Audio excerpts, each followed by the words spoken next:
publishing and being transparent with curriculum. Just seeing a summative assessment, and it's really helpful for parents who want to have questions. Say, what is it you're trying to say? Teach. I think that helps. Because whatever you test is really the key question. Mm-hmm. You might have a side conversation. That's not the curriculum. It's really the test is the curriculum. In addition to that, something we've talked about is Dr. Blackburn sending a communication home to all the parents of the students. Like, I'll be doing that as well, obviously, but just so it's kind of coming from them as well, and just really encouraging the families to have these conversations too. Like, we want it to be as transparent as possible, and the kids to have as many conversations with as many people. And we definitely want the parents' voices in it as well, not some secret conversation that we had in class. Like, take it home, talk to your parents, see what they say, and bring that input back to join in. Maybe inviting parents if there's a common book or some readings, letting them know that, or is that too much? Yeah, I don't think so. And yeah, I mean, I have my Canvas. All my courses are in Canvas, so the day-to-day, you could get on my Canvas class, and it's accessible to like all the resources I had shared with anyone with the link. So you can open anything, and if they're like, "What were you talking about in class today?" then they can look on it. Yeah. I think starting out with that personal belief statement that they already draw as a family conversation. So I'd imagine a lot of kids will have questions for their parents about. Yeah, we hope so. Was there any other questions? I mean, probably a hard one to answer, but in today's climate, we'll say, I assume this will be emotional for many. Mm-hmm. It has a chance. Systems in place to support staff going through this curriculum that's been set. Because yes, it's been 5 years, but nobody's came home with the conversation. I think that's why we're going through the process here. If we need letters of support, there's lots of people willing to write those. I didn't think you guys needed those. But if it develops, there's more of a community conversation. It's really important for to say, this is the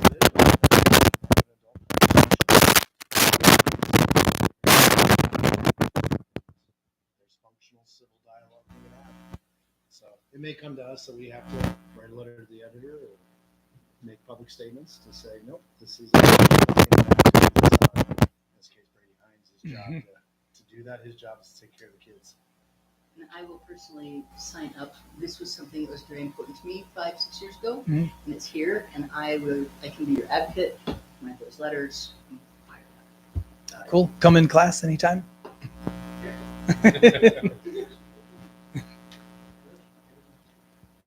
Seriously. Brady, anything else you felt like you wanted to say? I appreciate you making time for us. No, I don't think so. I feel like if you guys reviewed it, that's pretty much speaks for itself. Part is I guess. just getting down to duration. Most of the class will be kids learning to have civil dialogue. It'll be all this stuff right here in this fourth unit. That's where most of the time will be spent. So. And you mentioned maybe bringing in the community for that as well, which when we get into that, not sure exactly how it'll play out. I want the students to be able to choose topics of their interest. Figuring out the logistics of this is going to be a challenge, but I want them to be able to bring up topics and then bring in guest speakers. So whatever the issue is, can we find members of the community who have different perspectives on that? And if I can arrange all that in a modified block schedule or whatever it is, all the different classes, but to have visitors come in and share their opinions and perspectives is going to be a part of it too, we hope. Was it your class in middle school where I remember the girls doing like one of these media source bias assignments where they looked at a political issue from 2 different news sources? Was that your class? Yeah, sounds like it. I thought so. I'd like That's something I'm excited about too. I feel like a lot of the things that are in here are things that I've done sort of piecemeal in other classes, and to just be able to really focus in on it and drill down on that. 'Cause like, I teach government class and I've had current events topics and things like I've aimed for this, but to have a full class dedicated to just, okay, we're really going to drill down on how to do this properly. I'm excited about that. Yeah, and so it's probably, it shouldn't be all foreign material initially to the kids either. Like they should have had exposure already to Sure. students. Yeah, and in language arts classes, I mean, just about everything you're talking about. Not maybe not necessarily media, but source analysis and how do I know that where I'm getting my information is legit and all that stuff. And as an instructor, once you kind of set that North Star, how you're going to have to lead, it helps everyone else plan. Okay, to get here, I got to get here, and Mhm. start to develop that once you know your final senior project, so to speak. I would imagine to source some community folks, talk to friends, and students, probably a pretty robust pipeline of various individuals and businesses that are already engaged with students. Brady's supervisors will probably remind him maybe get the class running and build structures before you bring a lot of volunteers in it. Yeah. Save that for the end. Makes sense. Okay, we do. Yeah, I'm excited for it. Thanks for the support on it. I guess, I mean, it's been years in the works, I guess, and I just arrived at the high school this past year, but I'm excited to be the one doing it. And Brady, you're also getting, this is a side note, aren't you getting your master's? I am, yeah. I should be finishing it this summer through the concurrent enrollment grant. I got 13 credit hours this summer. So, yeah, taking I would much rather do it in the summer than be trying to juggle that. I was not taking that heavy of a load, but I was taking classes last summer and all through the school year this year. And I would much rather just like put my nose to the grindstone in the summertime for sure. This is where the school district through grants have been paying tuition for your teachers to get credentialed so they can be teaching concurrent enrollment. And this is the last grant that they're going to offer, so it's been shut down. So I heard that yesterday. you're the last one. So we'll have to think about as a community how much we want to invest in Yeah. making sure our teachers can do concurrent enrollment. And we had talked about this. I don't know. I don't even know if I should say this, but this was just among the social studies team. I don't even know if we mentioned it to Dr. Blackburn, but we had talked about the potential of making this a CMC credit class, working with them, not obviously for this year, but in the future. And then it is a graduation requirement, and I would be certified to teach it potentially, depending on, if they say it's like a political science class, maybe I wouldn't, but anyway, getting into the nitty gritty, but Dreams. yeah. And then every kid would, since it's a graduation requirement, every kid will have at least taken one college credit class, and that might show some kids like, hey, I can handle this. Which is the biggest indicator of matriculation and persistence in America today, is taking at least a course in high school. Oh, really? So long-term goals. Yeah. Next June, maybe. I would probably have to figure it out before then. Okay, we have the action item later for approving of the curriculum. So You're welcome to stay and welcome to go. yes, Brady's not going to stay with us. Okay. I would not even Go to ask your him to. homework, yeah. So I know. I did so much today already. Thank you, guys. thank you. District reports, David. Anything more there? No, I think I gave you guys plenty this last 2 weeks. Okay, thanks. Moving forward into the consent agenda, looking for a motion. Good. Questions, comments, thoughts? Ready for a vote? All right, Dr. Breckenridge-Pettit. Aye. Dr. Hill. Aye. Mr. Hobbs. Aye. Mrs. Lundberg. Aye. Mrs. Pascal. Aye. Ms. Schiffman. Aye. And Mr. Smith. Aye. Now moving into the easy part of the evening, the quick parts, discussion items. And the first one it looks like we're doing is activities plan. David, Sure. take her away. All right. Two things. When you're later on, you're kind of, I wouldn't say approving because it's not policy, but kind of acknowledging and putting these positions around these position papers. So the activities one is kind of an activity. It's part of that action item. So I think this one has more substance to it. The other one is just an initial plan.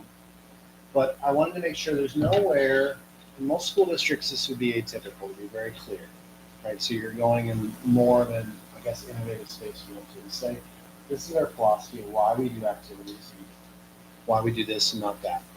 I think our community is very, very interested in activities, and it's very important to us. It's why we're growing. It's not just sports, it's performing arts, but it's even broader than that. It's knowledgeable is a good way for me to think about how that spreads out in activities. So I might start with, is there any questions on kind of that philosophical statement, which isn't policy, but at least gives the community a space to know what the stance is, and if a new board comes on and has a different philosophy, then we know where to guide the conversation. Is there anything in there, like middle school, the purpose? Is to just encourage participation? So they're only 6 weeks, right? So you can do basketball for 6 weeks, then do wrestling for 6 weeks. And it allows, so we want to get as many people out there. And I think that means we need to make sure we're able to hire enough practice coaches or coaches. That's the consequence to that. Whereas you are at a place, which we haven't been in Salida, because we've grown now, and we have such good participation, you're going to have to get into cutting soon, right? Which many districts who are larger than us have done.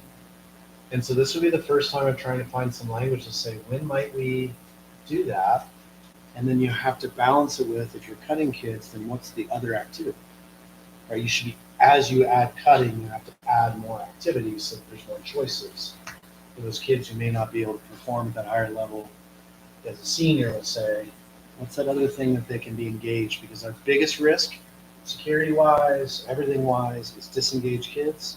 And the most important thing for academics is engaged kids. Those are the ones that develop, right? Any thoughts, comments? Assuming, like, for the cutting, I'm looking at the one particular thing. They're assuming this is adopted, there'll be a later policy that's adopted that's sort of, that's more, guardrails around what happens. And that would come down here in these regulation policies, particularly around adding new activities. At the bottom there. So I've added some more regulation policies as a way to be, not putting in policy, but regulations to be more adaptive. But adding a new policy has to be related to kind of your, how many kids are participating that you already have. Small towns, one of our biggest risks is you add tons of activities and you end up killing all of them because there's not enough participation to generate the level of quality that makes it fun. Well, I mean, yeah, I mean, the volleyball example seems like it was peaceful, right? Mm-hmm. You know, there's just too many kids, and the kid, you're sort of sacrificing the good for the whole, essentially. Yeah.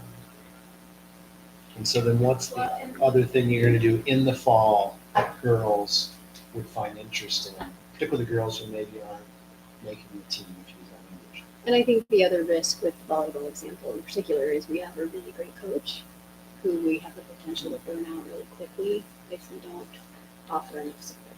We can only have 6 girls on the court at a time, then yeah, we have to provide more. And volleyball is good because then you also can't just like do what you can kind of do in middle school and just Yeah, they can run just them sub through. for one person, right? So you're very limited. But is it easier to find something else to do at that same time for other kids who want to do that? Would it be just as easy to find more supervision and more coaches? The answer is no, because you run out of facilities. So part of adding new activities, you've got, like, just because we want it, and you can put kids in it, where So facilities. something like an outdoor sport So it might be instead something of, like that. And the other part we have to run into is competitions. Do they have an E team? Right? Like, do they have A, B, C, D, E?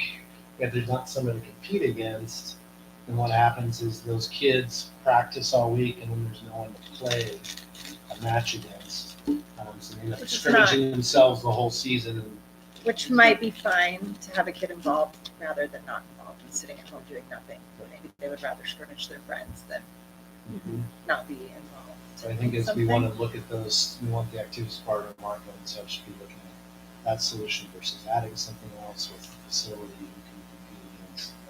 And then can you find a supervisor or somebody to be with? Marco, I was gonna ask you, your understanding. What's that? What's that? Marco, Marco phone. Come on. I know. Slap. There's Marco. you Jet have lag over one there. job here. So We have the volleyball example. Yep. Where we can't find peer schools to play a C team, et cetera. Where Or- else?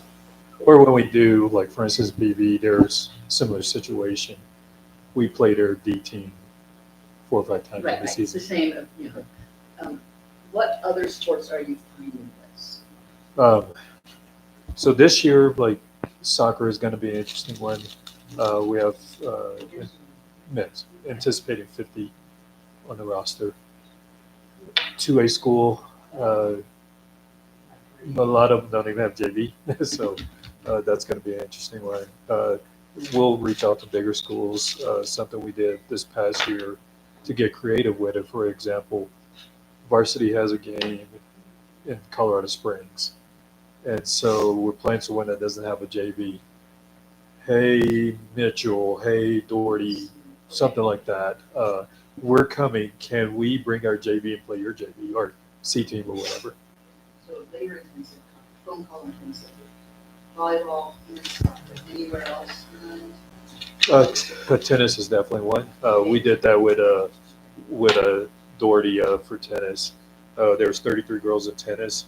There's 6 scoring spots per roster. So We're kind of a victim of our own success. you're correct. And boys and golf is another one. We had 20 on the roster there. There's Across more. seasons, across girls and boys. I mean, track and field gets tricky too because you can only put 3 athletes per event. Yeah. So it's, In some of these sports, it's easier to just have like a practice game where some of these kids, like my daughter did track and field one each year and she didn't even want to go to the competitions, which you can accommodate that much easier for track and field or cross country than you can volleyball where you're sacrificing court space when you have 70 kids on a team. And, how are you going to practice efficiently in a gym? Correct. With people? Soccer is probably a I do feel like similar outdoor it's a lot scenario more where flexible. Your space is limited. What? Outdoor sports is a lot more flexible because there is a open air, open space. Yeah. While a court. So let's take that idea and run with it a little bit. One of the policies here I think we should look at would be this R5 here, which isn't necessarily going to be approved. It's not live. This is the first time. I think one of the things we need to just say is, do we want to be silent on this 2 adult policy, or do we need to have a statement of this is our general statement? I could argue it both ways, but I think the best way to handle it is say we have to have 2 adults. So Practice on like 70 kids is a good example. And so out of the monies you guys put in the budget, what we're looking at is about $8,000 per season. So 8,000 times 3. And then Marco would have the ability to hire hourly people for practice coaches, because that's when it's hardest. And you take track's a good example. You can take 70 kids with less adults than it takes to train 70 kids. Same thing with if you have a training person who just wants to be part of the volleyball team but not travel, you can have other people and have the money. And by doing practice coaches in that style, we can tap into our classified staff or hourly workers who cannot be coaches, else you end up violating labor laws. This allows them to earn some more money, hang out with kids at night, which might be a match for their family life. But then they're not necessarily going on to the games. We're not paying for them on the bus, which then violates overtime and all kinds of stuff. we can't click on that policy. Does it basically just say It doesn't. we always have to have 2 adults? You can't click on it? No, it's blocked for us. Okay, give me a hot second. Marco, Yes, sir. so one of the questions I have is if you had so many girls wanting to play volleyball, would they be open to doing something else? Yeah. Like so, if you chose a different sport? So a couple of sports that I've got like kids approach me about. One is softball, and the other is flag football. Flag football is a new sport with Chassa. Is that a fall sport? Yes, And then softball's spring or softball's in the fall as well. softball both? Is there anything else in the winter? Winter, well, technically it's not an official sport. Girls wrestling. We do have a couple of females that are going to participate this year. We are not advertising, hey, girls, come out and play or participate in it, but it is an option for them. Title IX wise, I can't say no to them if we have someone that wants to participate. Right. Eventually, that's going to be a sport that I need to add as well as girls wrestling. And then wrestling's a good example because then you have one wrestling room, one set of mats. How does that work? And that's when you start to get people coming in at 5 a.m. because that's when they got their practice. And then you're going to have an angry parent because their kid's going to be the 5 a.m. parent. And there'll be a freshman, you'll get into that. And we'll have to struggle through it. I mean, we currently have it right now with middle school wrestling and high school. There's about a 2-week overlap period where middle school is coming in at 6 o'clock. And then after that, rec wrestling comes in as well. So there's quite a bit of overlap like that. Yeah, I think Matt's point about the practice players, if you will, only, haven't really thought about that, but I definitely, obviously, politically go through that and kind of redshirt people. That to me kind of is probably more appropriate than cutting. I mean, I think it gives them an option to, if you aren't willing to do this, then there are other options, but it kind of keeps them involved.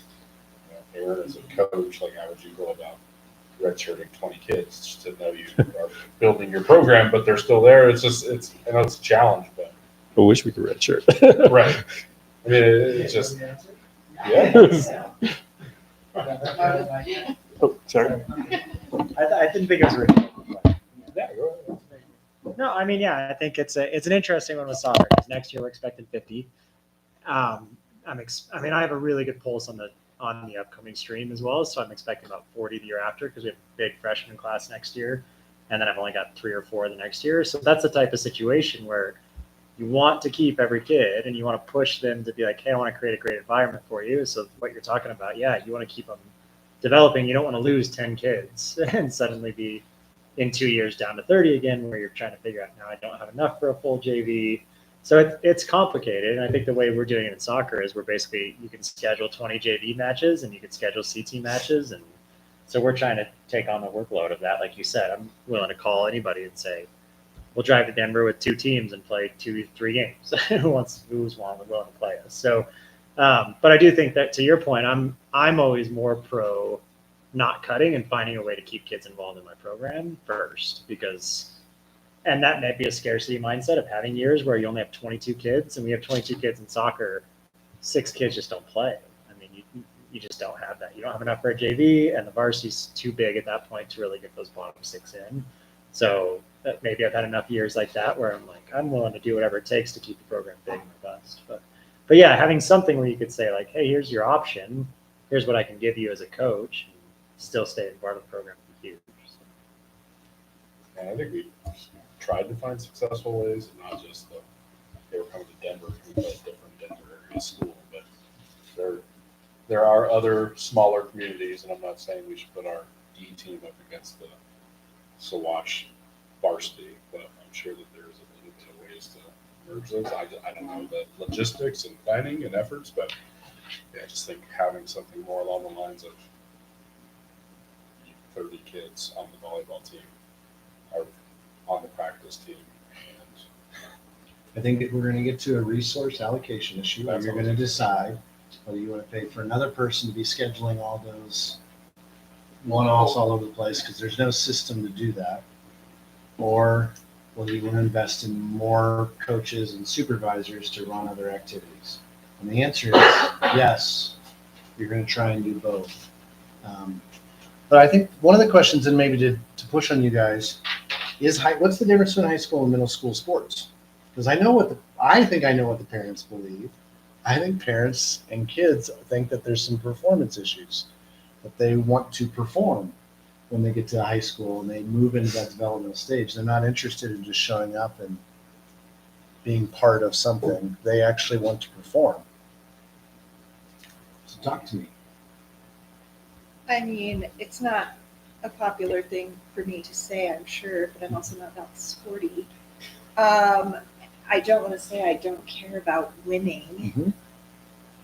but I would rather see kids showing up and being involved. And I would never want to be in a situation where we unrealistically imply to kids that they're going to do something in the future that odds wise they're really not likely to do. So we got to cut these kids that don't live up to your standard because you think your kid is doing this.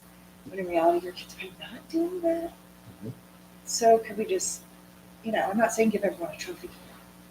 Right. By any means. I'm saying keep kids involved. Find a way to keep kids involved and be realistic.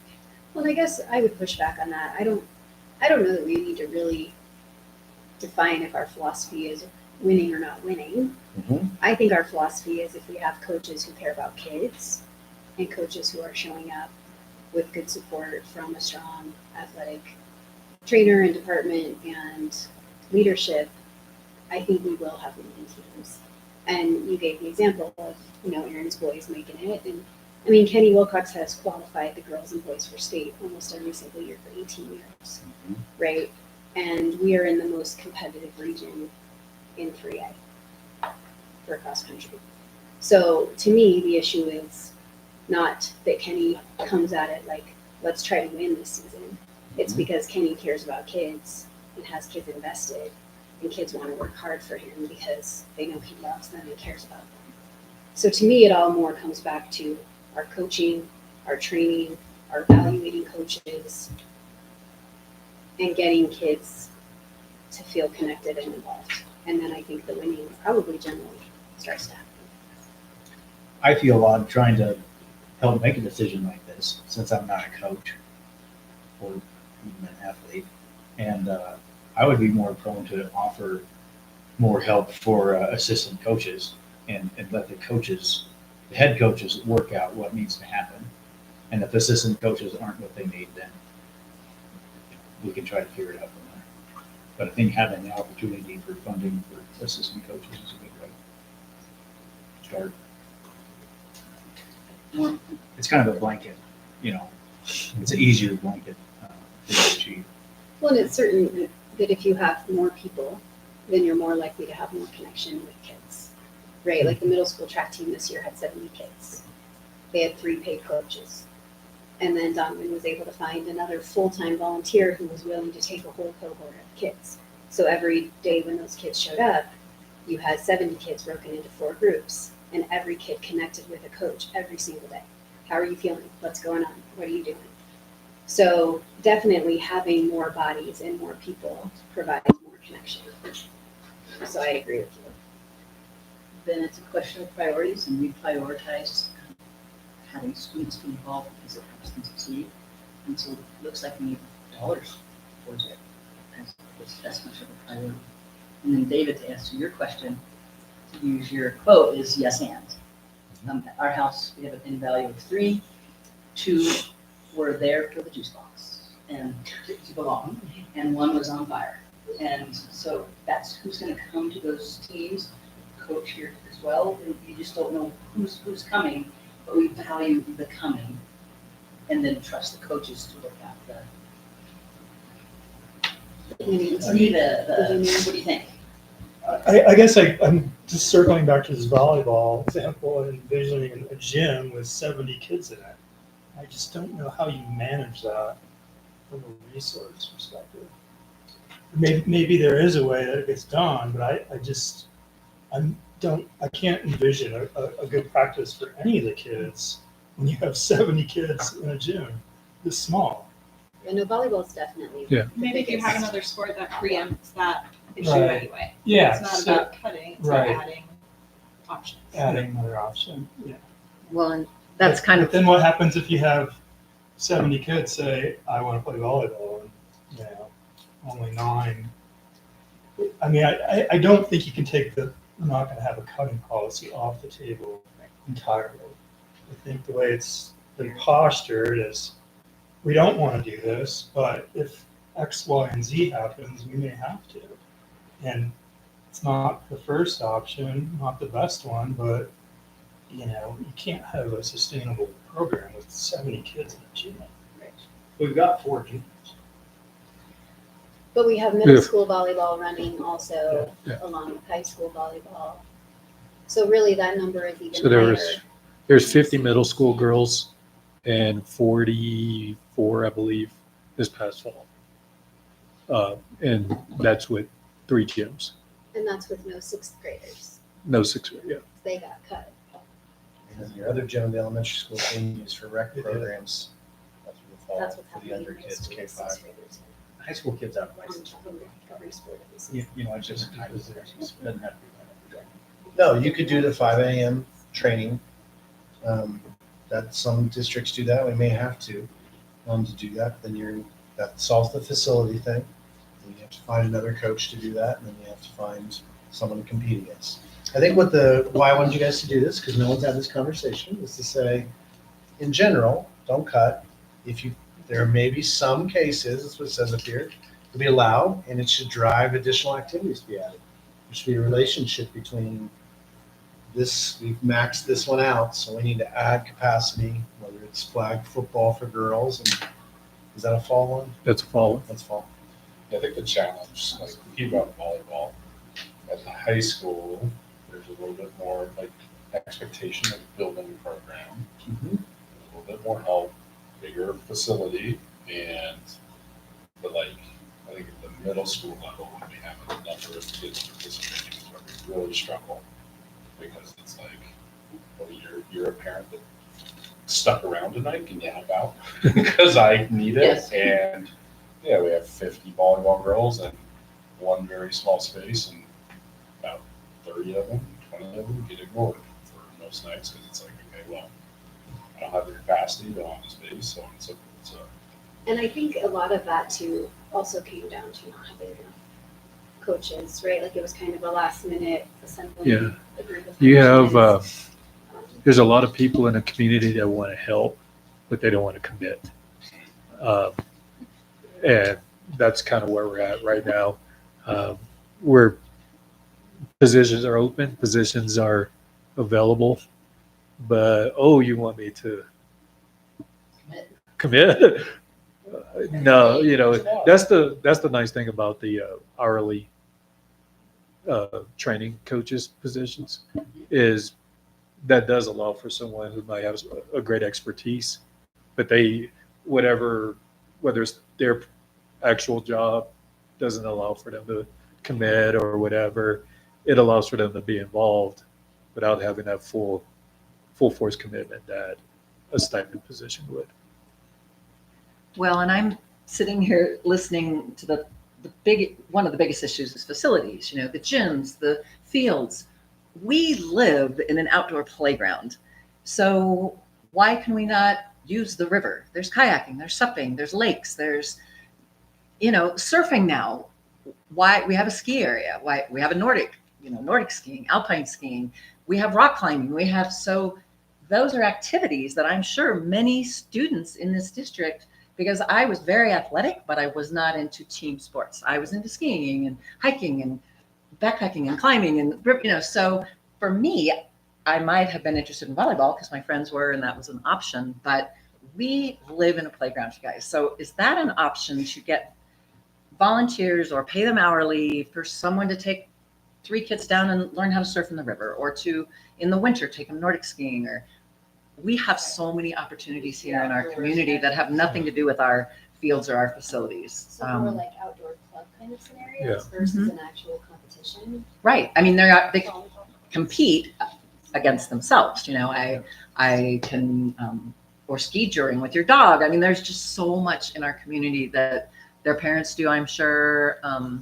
So anyway, I think we need to look outside the box of school related, what we've been doing for 100 years, which is volleyball, football, all these things. We have the opportunities in our community, and maybe throw some of those activities out to these kids and say, would you be interested in that? Now, logistically, I don't know how that works with volunteers and training coaches or paying them, but maybe a thought.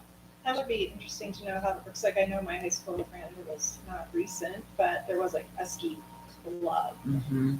at the high school, a snooker club, Mm-hmm. whatever, not a formal sport. Yeah, and we can start to look at, if we choose those kind of things, and figure out what the stipend is for those sponsors. I do think though we do want to add some sort of a 2 adult policy. I just think that so if you want to add a ski club, you say, well, how much does it cost? Transportation, and then start with 2 adults. That's got to be your starting point to say how much can we afford that? Can we find 2 adults? So we don't go, oh, well, we can find one. Let's just go with it. I think that's where we get in trouble. I mean, I appreciate the thought of a 2 adult policy. Russ is here, he's a golf coach, and like, you take a varsity golf team, and JV or everybody else stays back, so what's that mean? You have 4 coaches involved for 10 kids on golf, because you're taking 2 to the varsity tournament, you have 2 at the practice, like, it's just, like, I think there's value to it, but I do think there needs to be some realism, like, yeah, that's not always. Well, and is the 2 adult policy as important if our other policies are very clear that 1 adult may never be alone with 1 kid? Like, isn't that more the issue we're trying to prevent? Mm-hmm. Is that safety piece? Yep. So maybe that's what we need to look at is, because that's a good example. Like, do we really need 2 adults No in that one-on-one situation, or do we situations. just need to make sure that that 1 adult is never alone with 1 kid? That's all I added was that statement. For safe student supervision, must be 2 adults present at all times during student supervision, which that can be other options. But you run into golf's a good one. Cross country is another one. Because we'll break up into 12 pods running different lengths and all over town. And I mean, that's why a lot of people are just silent on the issue. It's just a question. To create the expectation and figure out how to manage it. I mean, I think in the example of cross country, like that's a completely like unreasonable expectation to have 2 adults running with 5 kids when you have 16 groups of kids. I think to me the bigger issue is if you had 1 coach running with 1 kid, or if you had 1 coach going to a tournament with 1 kid. And then I think this goes into the communication piece too. And plan is that, like we're talking about having very clear guidelines of one coach is not texting 1 kid, 1 coach is not emailing 1 kid. Mm-hmm. A coach is never emailing a kid without copying their parents. So I think these are more the things that we need to make sure are very clear. Maybe more than focusing on actually having 2 adults present. Okay. Mandy, Boy Scouts, given their history, really defined that, and there's never a one-on-one relationship. There can be 1 adult with a group, yeah, but there can't be one. That's, I'm clear line. You may not have 2 coaches all the time, but it's a group setting. And then I wanted to say, I'm with Matt on, we have to keep cutting on the table, but I'm recalling my involvement in high school, which is even longer than Jen's, and sometimes I was that varsity kid, but sometimes I was not even close, but I still participated because my friends were there, and I liked the sport, and I didn't succeed, and I sucked at basketball, but it was on the team. So, do you, Marco, have any insight on the kids that don't get to compete? Were they getting tired of playing BB volleyball?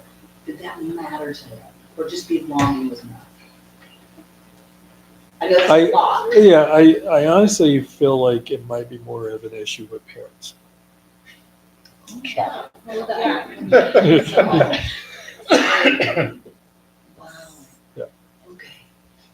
Like, I do believe the kids enjoy being part of it. I do believe, like, I share this story all the time. Like, one of my favorite things to do is look at the senior questionnaire. What was your favorite memory? Very rare. It's about, hey, that time we beat. It's always like, ooh, that time when on the bus when blah blah blah did this. It was that time we were over. It's all belonging that. right. Correct. Do you think if there was better expectations from the district, that would be alleviated? Like, it was very well known that there's so many kids who are probably just playing Vita Vista because they also have this kid problem. And yep, we're gonna play 10-9. That's part of it. I mean, we do it in summer softball too. Oh, we're going to BD, oh, they're coming here. Oh, we're going to BD, oh, they're coming here. Great. Yeah, from the beginning, that's the excuse. You know, and I know we need to do a better job of like, okay, hey, yeah, BV's easy. or let's try and find someone else to, so. No, they have, playing BB is still exciting, it's still a great rivalry. But I am fascinated by its mostly parents. The students from that kind of upset. We felt neglected, but the parents were not. I would say. And it seems like more what you're saying is set the expectation with the parents. Like your kid is on the practice team. Your kid will be playing BB 100 times. And that's because they're on the practice team. And then maybe that would alleviate some of the parent concerns versus thinking maybe your kid's going to get to play more. Just to be clear up front, they're not. Yeah, I mean, like I said, the logistics of it, I would not want us to send the E-team volleyball to Cortez to play a match, but like, there's enough in the valley, maybe, like, I think there's probably a network that you have Yeah. ADs to be able to try to find, hour-ish rides for those types of games, because it can be shorter and sweeter and all those types of things. I think it's fair to, know that that's something that needs to be communicated to parents. Logically, not everyone can play it every day. Would you rather have your student practicing and being in community, or to do something different? Well, the other side of it, I'm like, yes, I would like to win everything we do. Not my highest value, but also like, I don't think we should just, hey, we're gonna send this team to play the varsity. Yeah, 100%, yeah, I couldn't agree more. But But just setting that expectation in 80%. advance, and then maybe those parents are requesting a different sport. And that becomes an easy transition into alleviating some of the numbers. Well, I think the issue with parents is probably gonna get worse, not better, by just looking at how the community's changing, and I don't know if folks have been following what happened with Valley Christian recently up there, and their football coach and their AD. I know that, It was the same issue, the football coach resigned because of the parents, because there was this culture of winning, that was this expectation that, my kids go to the school to win state championships. And there was an assistant who resigned who said, he spent like 20 years coaching in the NFL. He's never dealt with anything worse than that at Valor Christian, along with the parents. So I think that's a cultural issue that we need to be aware of. And as a district, to set the expectation of that's not what we're expecting of our kids, or as a community. How we voice that, I don't know, but I think it needs to be said.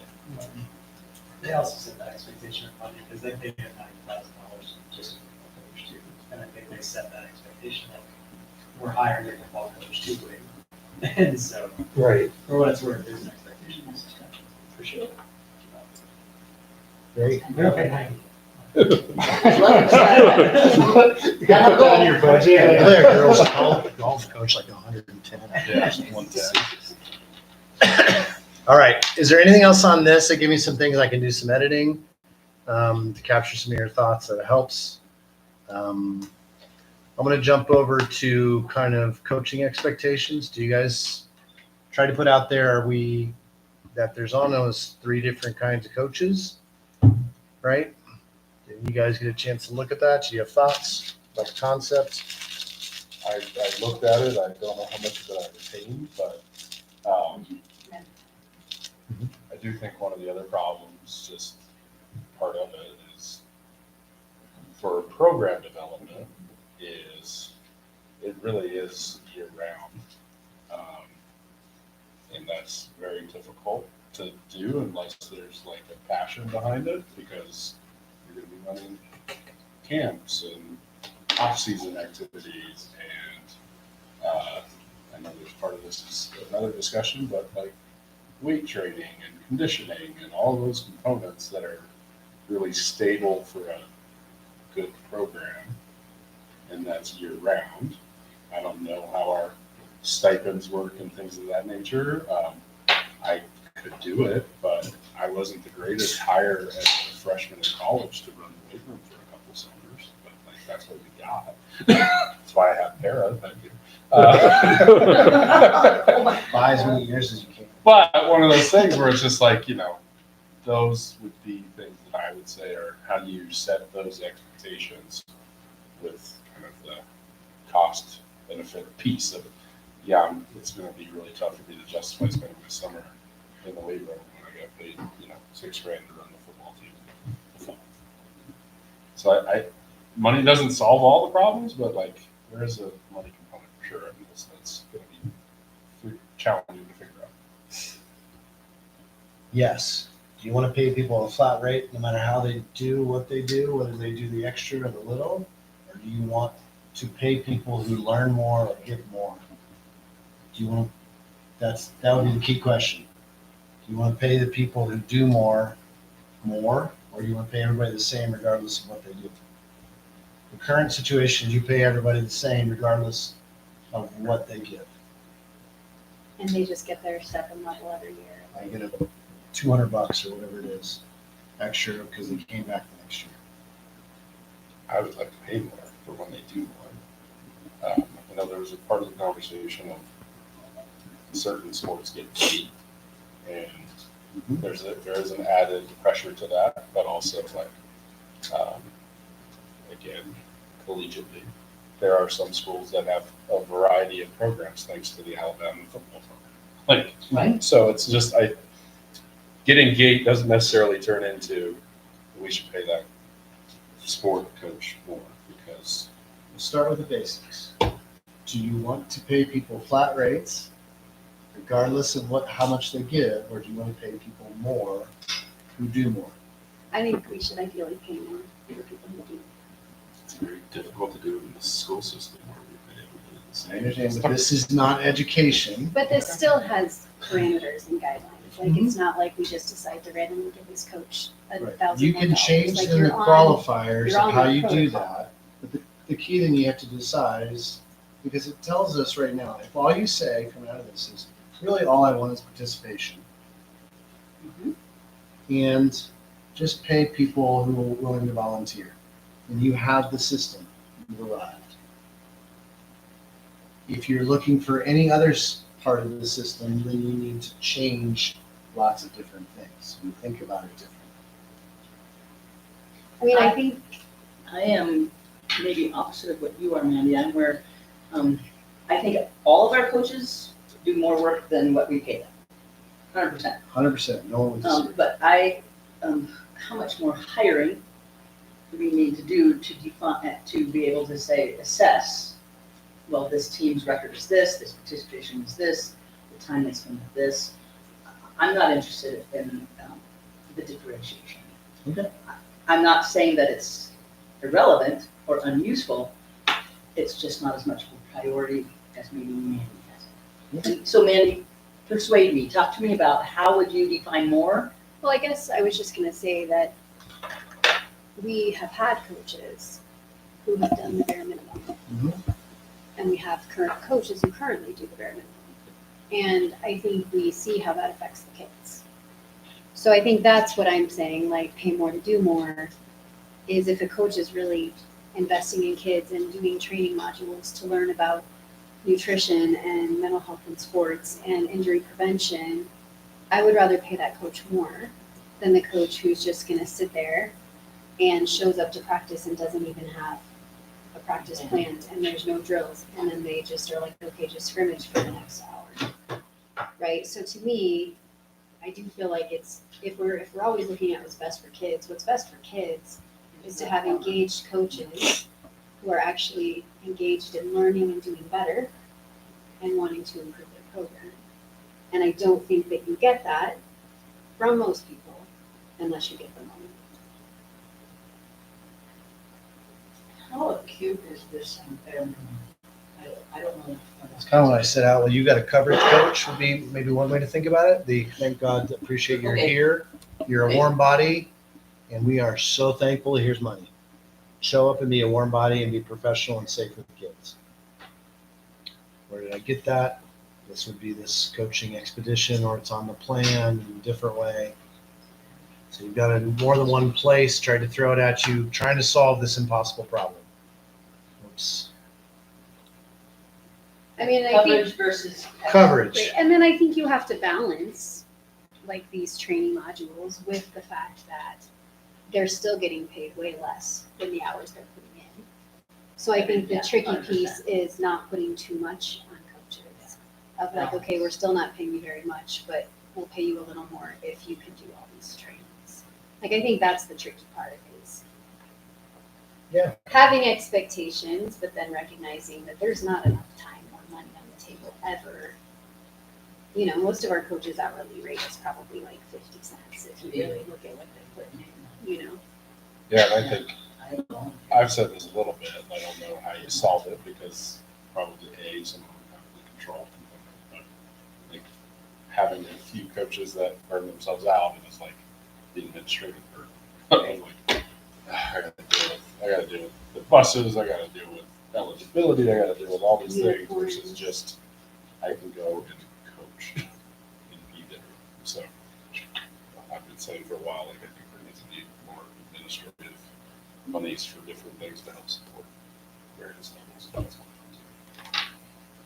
Yeah, I mean, I know that's one of the things I saw somewhere, maybe in your next steps of like looking at outlining coaching duties. I think that would be definitely a good survey to put out to all of our current coaches is like, what is the stuff that you do that one, you don't want to do, or two, you don't think should be your responsibility that you think an admin assistant in the office could handle and save you a ton of time. Because we can't put more on coaches if we're not taking something off, right? Yeah, layering expectation and everything else, and you're still doing a lot of the minutia stuff. Yeah, you're a delineation of duties between coaching activities.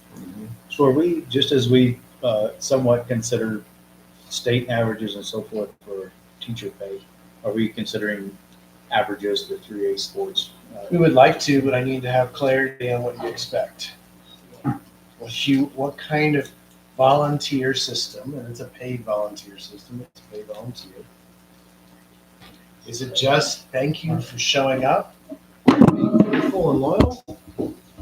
Then we can look at the other systems and look and see if we need to put $500 more here or $1,000 more here. Or do you want to build a system that compares it to other things to say, here's what people are paying for quality factors for talent? Then we did run that analysis too. Jim Sampson ran the same analysis that he runs for our teacher pay with the coaches. It's trickier because there's a lot of different variables that go into them. Like some schools pay the same way we do currently on a salary schedule. Some schools pay off of different, like David said, this type of model where it's like, okay, we've taken this training, so you get this amount of money and so on and so forth. So it's hard to compare exactly.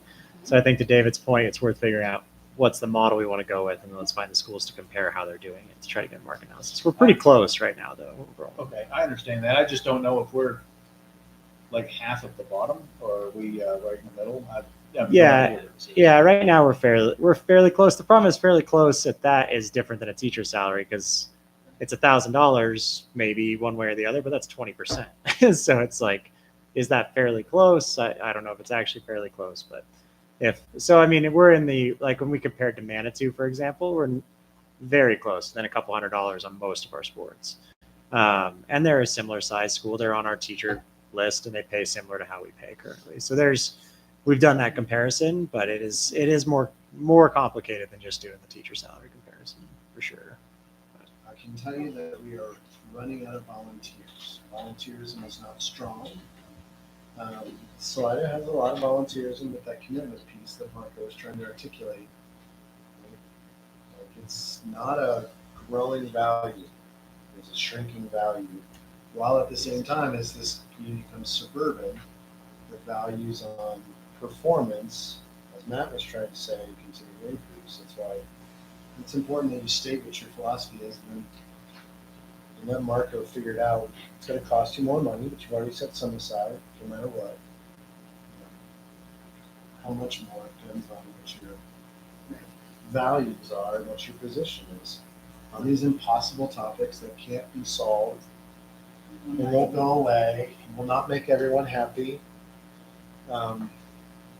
There's no like win-win in some of these. Yeah, Marco, this is very coach heavy, but should very well be translated into who's in charge of our activities and things of that nature. To some extent it is, but as I was trying to build a different model for you, it was, can you make this, and we go over performing arts, you can figure out how to do that, but I'm not gonna do all the translation from translation models. If really, once you have a chance to talk about it and let it breathe, I just want as much participation as possible, and thanks for coming out.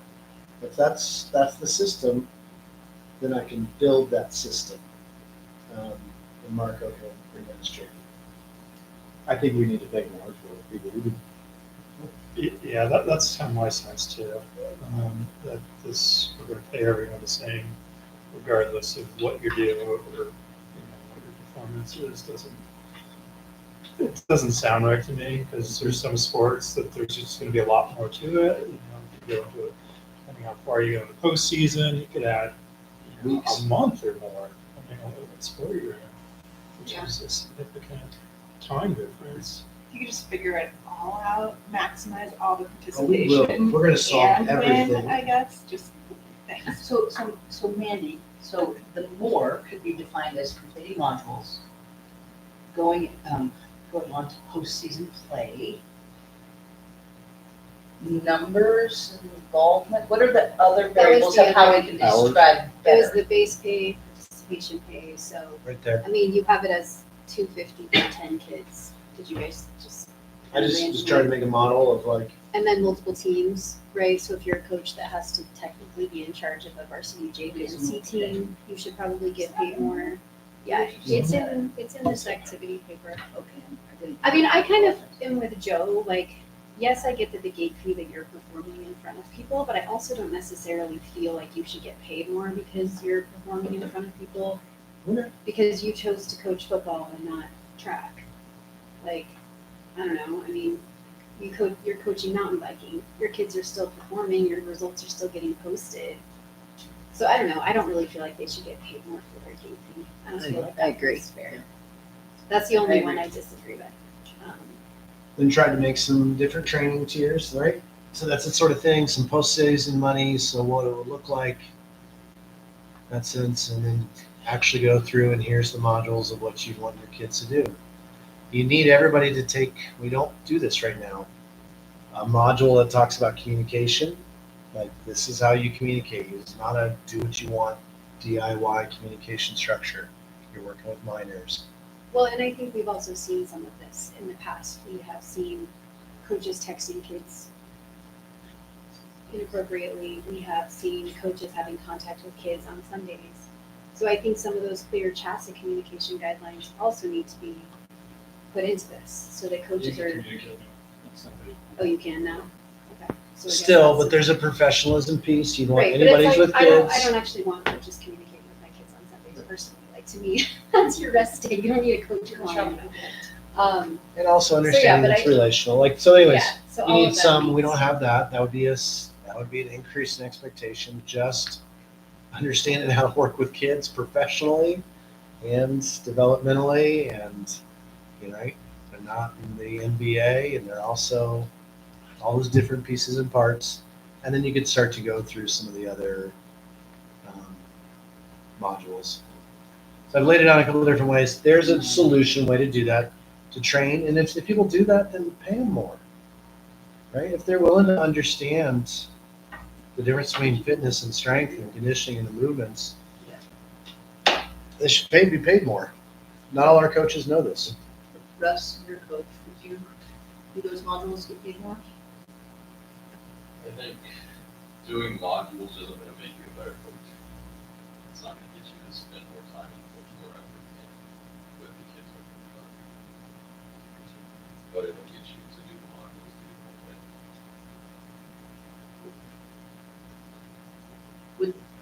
Marco, would this require additional staff outside of classrooms? What do you mean by that? Would we have to hire another assistant, another staff member to help you with this coaching payments and tracking of the completions and stuff like that? I don't know how to actually answer that at this moment. I know, like, we've made some changes in terms of with Cassie's position, where she's not as much over facilities, and but so I think I have her, like, Okay, because, right, we Yeah. can't just keep adding to Yeah. our very dedicated humans. So we don't quite know that. Correct. I mean, I suppose another way to look at this versus paying more to do more is we've been working hard on evaluations for coaches. So I suppose we could also look at a model of we evaluate our coaches and then we're a little bit more careful in saying you're not meeting expectations, you're done. And so then if you have like a 7 level kind of scenario, your coaches who are continuing to come back year after year are clearing good evaluations every year and meeting expectations, and your coaches that aren't. So technically your coaches that are doing more and more investing in better coaches are going to be getting paid more because they're going to stay around. Is your guys' expectation participation, or do you have any quality expectations? I have already. Then let's state what the expectations are. Yeah, I would say it sounds very loudly, we have quality. Obviously, the participation piece of it is important. All the correlations. This is not a problem to solve tonight, but it is the introduction to the conversation. If you absorbed all of this and know it all, kudos to you. I assume all of us took so much in and we're swimming in it, and this will allow us to come back to future conversations, future more details, and things of that nature, so that we can set more clear expectations that seem to be around higher quality and things of that nature.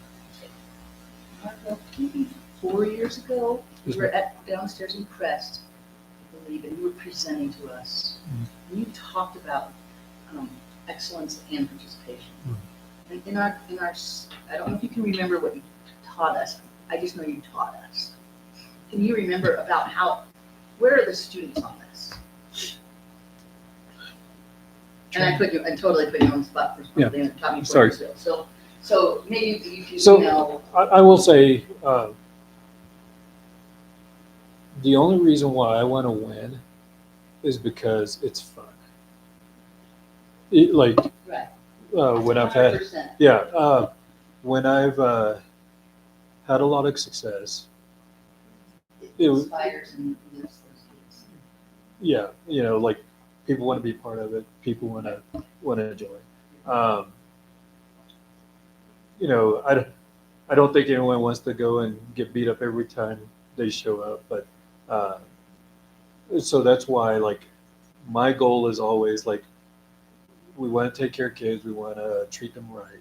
We want to create an environment that they want to be part of. And then if I'm doing everything right in terms of building that appropriate relationship with that kid, the wins will come. Right. And obviously, okay. So how was the discussion? Get you guys started. I don't know if Joe, there's other stuff, but bringing that back, I definitely don't want to make Marco chase something that we don't want to chase.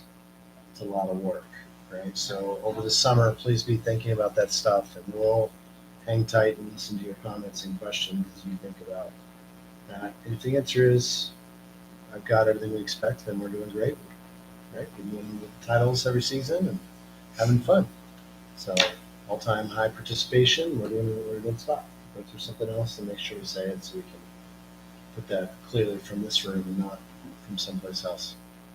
David, would this be helpful to have 1 or 2 board members to even lead on to go through, gather feedback, things of that nature? I'd be glad to have help. Yeah, well, you've already Everybody's I need one of the, if you're going to do that, I've already been taking it for like 2 years. if you're going to do that, you should have 2 people, though, Joe, I'd recommend. Otherwise, it looks like one person driving the Okay, well, I do think, well, I mean, we have activities, kind of have a large tech plan, kind of come down the pike. I think there's a few more things that we can work on through the summer, I would imagine, to some extent. This will be in the August grind, that we can talk about it more, and maybe that's kind of when we decide who does what, and those different things. I don't know if you want to say anything. Nope, that'll work. So, but I think obviously looking through, getting some feedback involve, off-season activities, things like that, but keep it details. Participation is important, but yeah, I think I will say I appreciate the sport because we kind of time and time again, accept where we're at and want to push for more. Did that a few years ago with curriculum standards, and like we're doing so great, but we're pushing for more, and I think that's what we're doing with activities, and technology will be the next one that we do that with. So appreciate you guys digging in and pushing and expecting more. Any other thoughts? Who's helping Jody or Mandy? I can help with that. I think as long as we have good policies in place, at some point we need to trust like David and Margot to run the program and get the most kids involved at the highest level. I'll help Mandy. I'll represent old school. Feel free if you want. I'll go old school and represent. It's probably preferable. Cut them all. All right. Seniors only. Play varsity. Okay. Discussion items. We good to get through the priority review, and then we'll take a quick break. Hearing no objections. 24-25 priority review. David. Ready? I sent you guys stuff ahead of time. What questions do you have? You can take it wherever you guys want to. This is the review, not the future. Oh, I'm so glad I thought I'm that. so fired up about our target and what we've done. And I already talked with David about that one little gap, and he's working on it, so I was completely deal with it. It was Technology. It was in technology. Oh, and yeah, right there, you just highlighted it. I can't see what it is, but, that's yeah, the essential skills on technology, but that's kind of growing it as a partnership with CMC. And That'd be future. I think that's what you need to work on next fall. It's getting a little clearer. Yeah, I mean, I said it earlier, we have a really robust meeting because of all that we got done this year, which is usually what this target plate is and what this whole update is.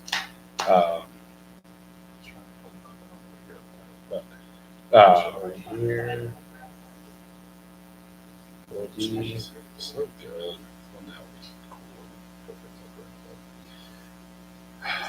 No, I mean, I think there's obviously a few things in each that maybe we didn't do as thorough or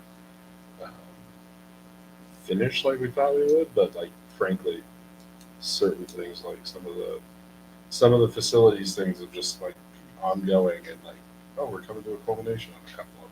This is incredible, and really being able to get through, in my view, the policy audit the last 2 years and kind of shift CBT back to where it's in a good space.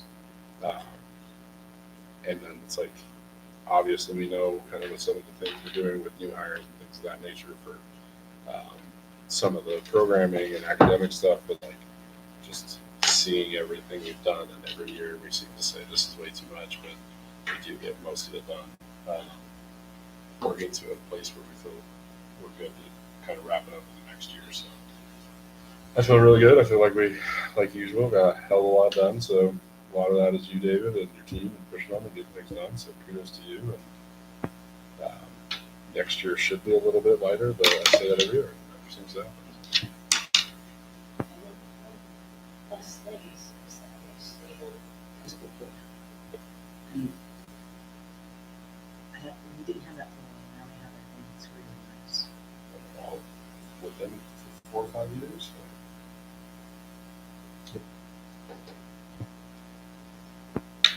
So I don't know if anybody has anything specific in here to clarify or further comments. I know we'll talk more about the future plates in the August kind of meetings.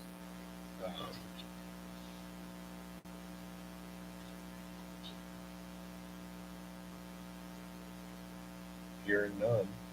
I'll just say I'm really proud of the team. They got a lot more done than I realized. So I'm excited. Got a good year set up for next year.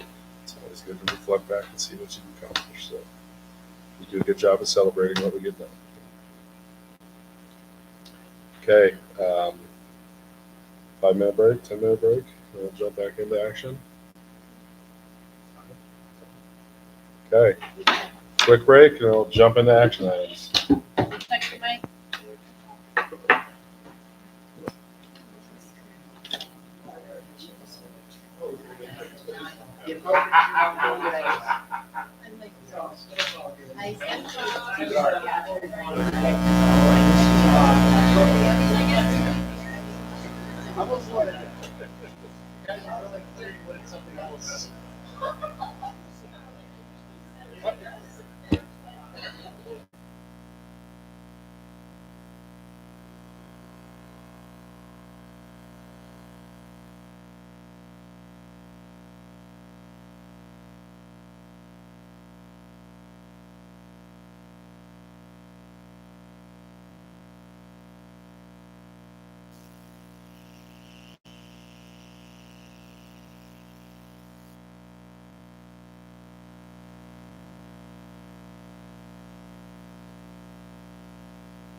All right, we're back.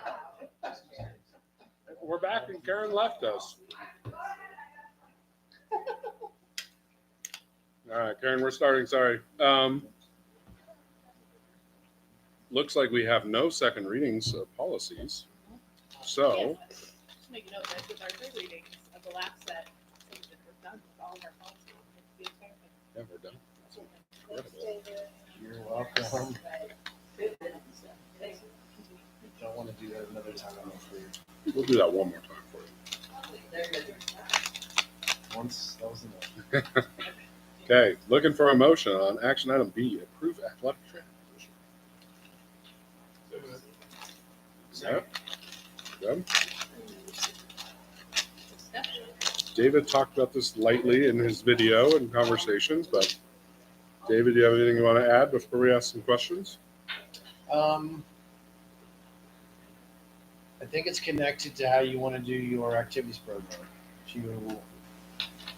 It's connected to how you want to do your activities program. I think you may have to answer that question first before you can do this.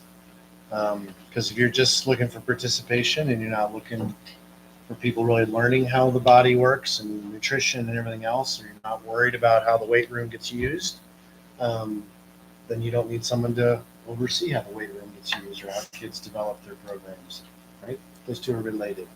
If you're going to have expectations, making sure the weight room is appropriate for the movements that those kids are trying to do, then you probably need somebody who that's their day job to do that space. I think that, to me, I would rather see us invest in those things because our participation is so good than to hire more administration to just chase even more participation at other levels. I think that this gaps and this capacity piece is more important to me as I review the system. So that's why I put it in front of And you made a comment that Jesse thinks that this would be somebody that would be great to teach, or He would like to see this person teach like one section, we call it, one class a day. So they're also teaching some of those, we'll call them medical pathway stuff that some of the kids are interested. So some of the kids could also get exposure to this, whether that's more of the nutrition and the physiology. But some of those kids are really interested in these careers, particularly when you've been an athlete and you're 14 through 18, you're like, oh, I want to do more of that. It could be helpful to get some of that exposure and say, oh, actually, I don't want to do that. Or I really love taping people's feet. It's so much fun to me. Then, I think that there's something there that could really help kids in their career development. So that's kind of what I was going to ask, because we know that the high school, we're still waiting to see if we have gaps and need more electives teachers. This could potentially help fill that gap. But I wanted to know the difference between what our current health and PE teachers are teaching versus what the expectation would be for this person to teach. If So they had maybe- a section, it would be something around career of athletic trainer. So it would be different. It would be different. It would add an elective, another option for our kids for the schedule that needs to keep growing. I mean, that sounds very different David, and beneficial. yeah, I think Yeah. that sounds what a great. What's your timeline on this? I don't think you have to make the decision tonight, but we've never seen it before. And if we wanted it in place by fall, you'd have to make it tonight. If you aren't sure about where your values sit for programming, then you could table this and come back in August and figure out where it fit. It also lets me go and talk to the hospital and have a conversation with them. if there's a, call it safety and security component because of the relationship we currently have with the athletic trainer program, or whatever you want to call it, with the hospital, in that there's 3 athletic trainers shared between the whole state, I'll say. It's not that much. 14 districts, 2 of them being the tax-paying districts of BB and Salida. All the rest not paying taxes, but sharing those positions. And those athletic trainers are half-time employees, and then half-time athletic trainers. So it's not just that they're dedicated athletic trainers. And there's no guarantee that they'll be here, right? I mean, if they're half-time and not the best system worked out, they might not. They haven't traditionally stuck around well. So. No, thus far it has not been a successful thing, and you're not getting just basic medical coverage at your events. So I think that should improve. But it's also important, what are your values? But do you want someone teaching coaches or kids nutrition and different workouts? So, or you just want people doing whatever they do in the weight room and stuff. I think it would be really nice to have someone on staff who has a chance to get to know our individual students and athletes and really support them physically. I think we have to answer the first question, and I don't think the board's quite ready to do that yet. So I don't know, I'm not even ready to talk about a trainer yet. I mean, I'd be interested in talking about it if it means not having it the way. Are you saying the first question is in our activities?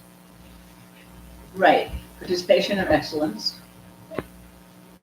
You know, show coverage versus, that question will drive this decision.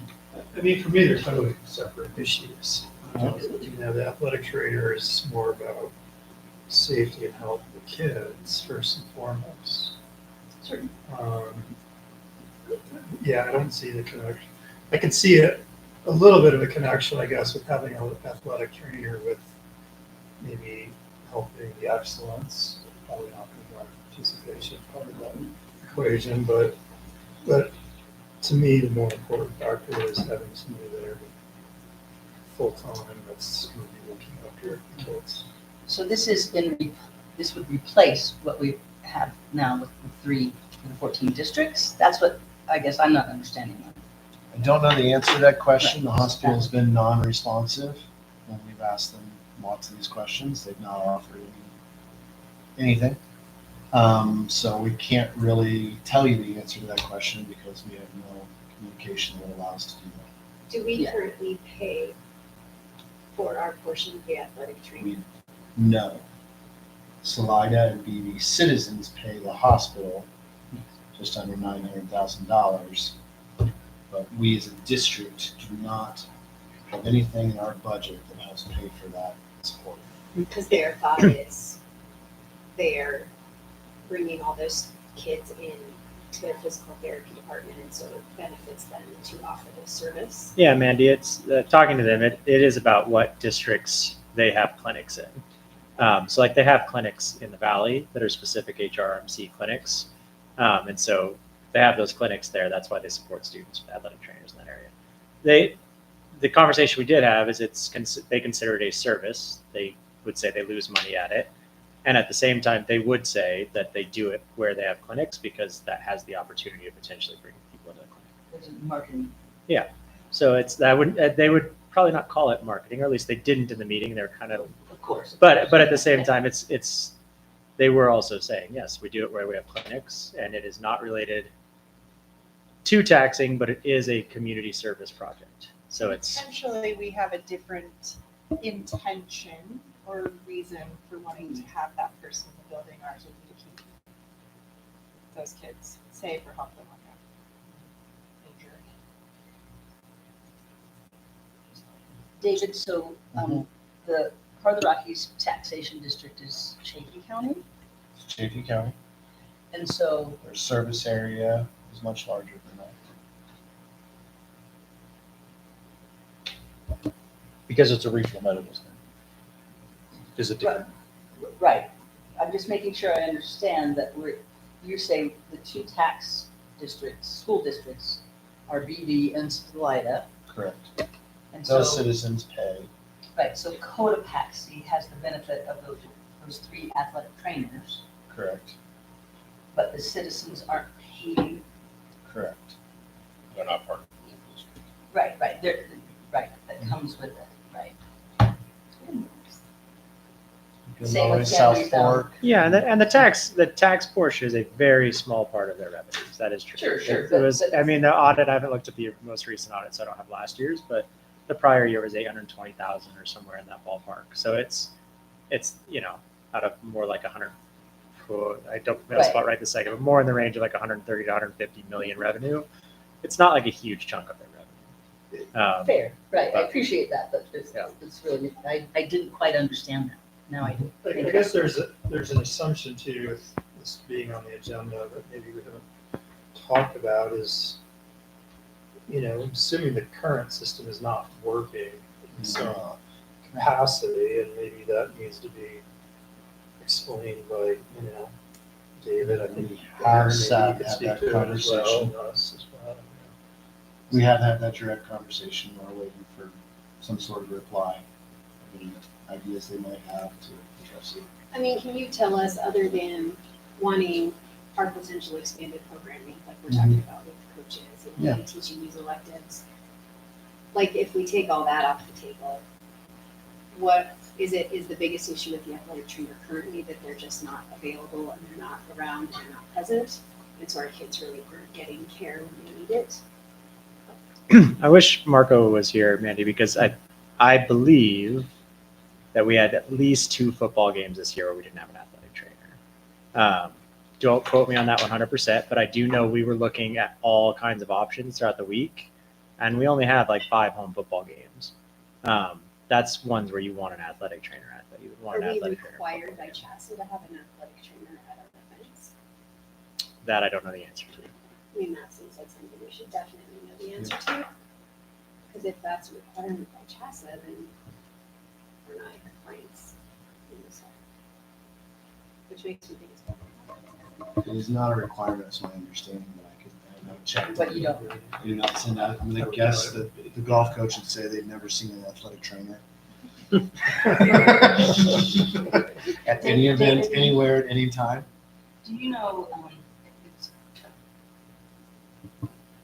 what is Jesse's priority as the principal for Salida High, in terms of an elected teacher or an athletic trainer? No? No, I'd like to think about it. And in terms of looking at, if we were gonna add an electives teacher, would this be the most important type of electives teacher? Well, I think David was just saying that they would teach perhaps one we would elective. add a little. In the So it pathway. would just add a little, but it really wouldn't replace the need for potentially another electives teacher in another.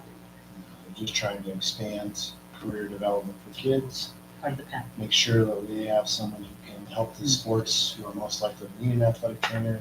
And then also who's gonna help develop that culture you might want that has more knowledge than just show up and roll out the balls. I'm a huge proponent of having our own athletic trainer. I think as a board, probably our most important mission is to keep our students safe. Is this probably true? It's the first one. Yeah. And so if we're going potentially a big football game or a lot of sports going without a trainer there, not that trainer's a paramedic or something, but their goal is to help keep our students safe. I think it's safe to say that the hospital district or whoever's making the decisions, their number one goal for our students isn't necessarily their safety. I'm not sure that we need to partner with them. Okay. I mean, I would love for somebody else to pay for an athletic trainer. And, but I don't want to maybe not have a vote tonight if it means no chance of having one in the fall. And if we don't have one in the fall, there's a chance we wouldn't have one all next year. So I don't like that. And is there a way to vote to approve it without necessarily hammering out all those details? And still be able to talk to the hospital district, try to have a good relationship with them. There are always ways, if we're just talking about how to functionally do it. So you'd amend your motion, if you made it. I would have to amend his motion to say, approve a 1.0 FTE based on a teacher salary schedule. There's the first thing.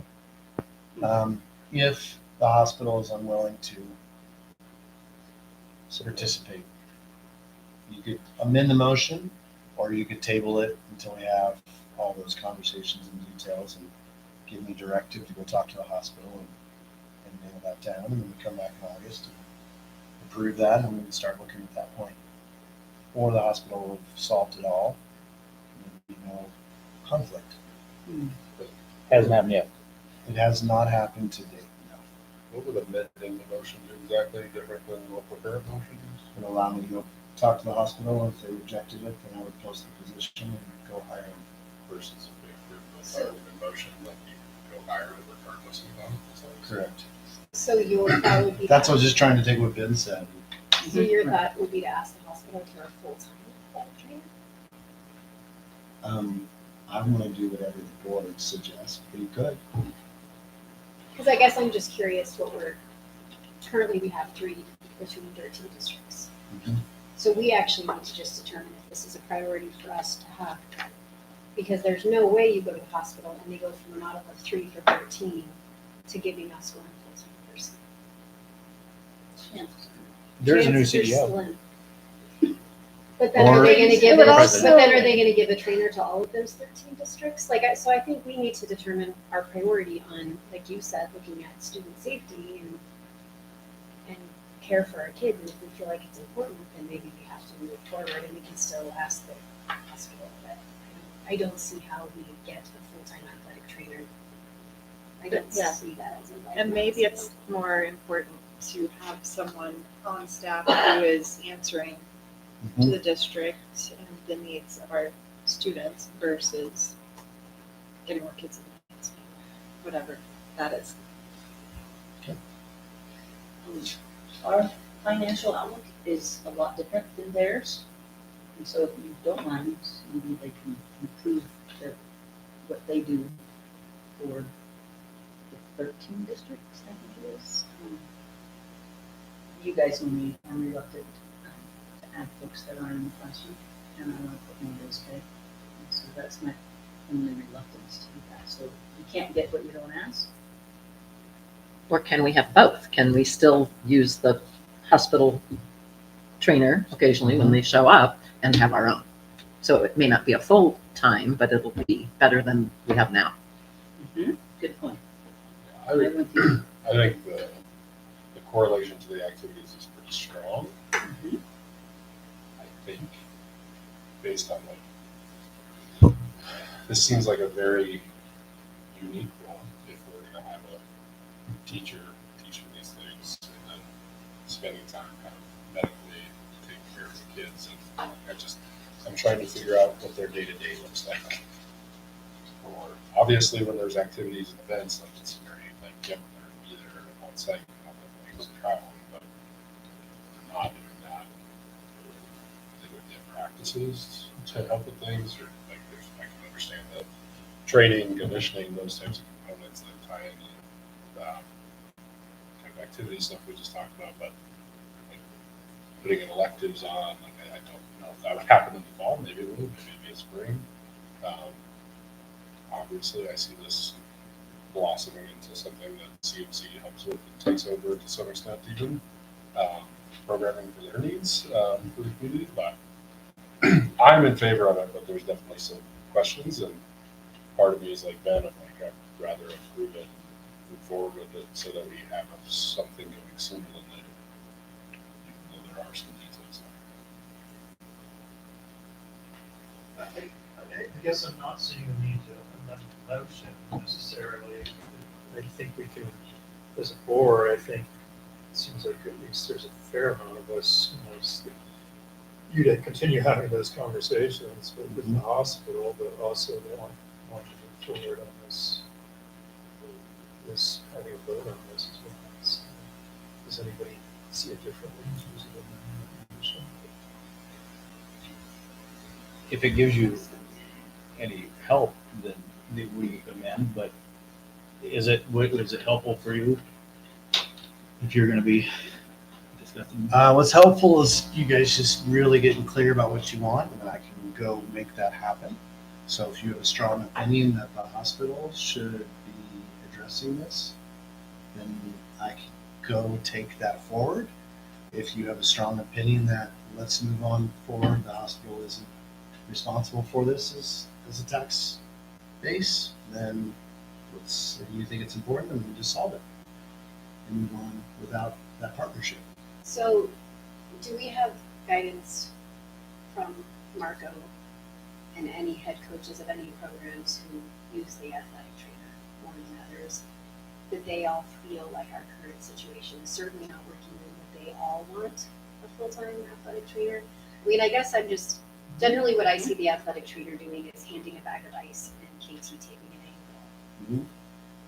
So I guess I would like a little clarity on, apart from the activities piece, do we feel like this is a really essential role that we're missing that is really impacting our kids' safety because we don't have that person there? I just don't know that I can answer that without knowing what the current person does for the football team, the soccer team. I mean, do you use him with the soccer team a lot, or who is Yeah, it? I can give context to that. I can also tell you, I just texted Marco to ask him how many football games we had somebody miss. And he said we had 3 or 4 games that we did not have an athletic trainer at our football games this year.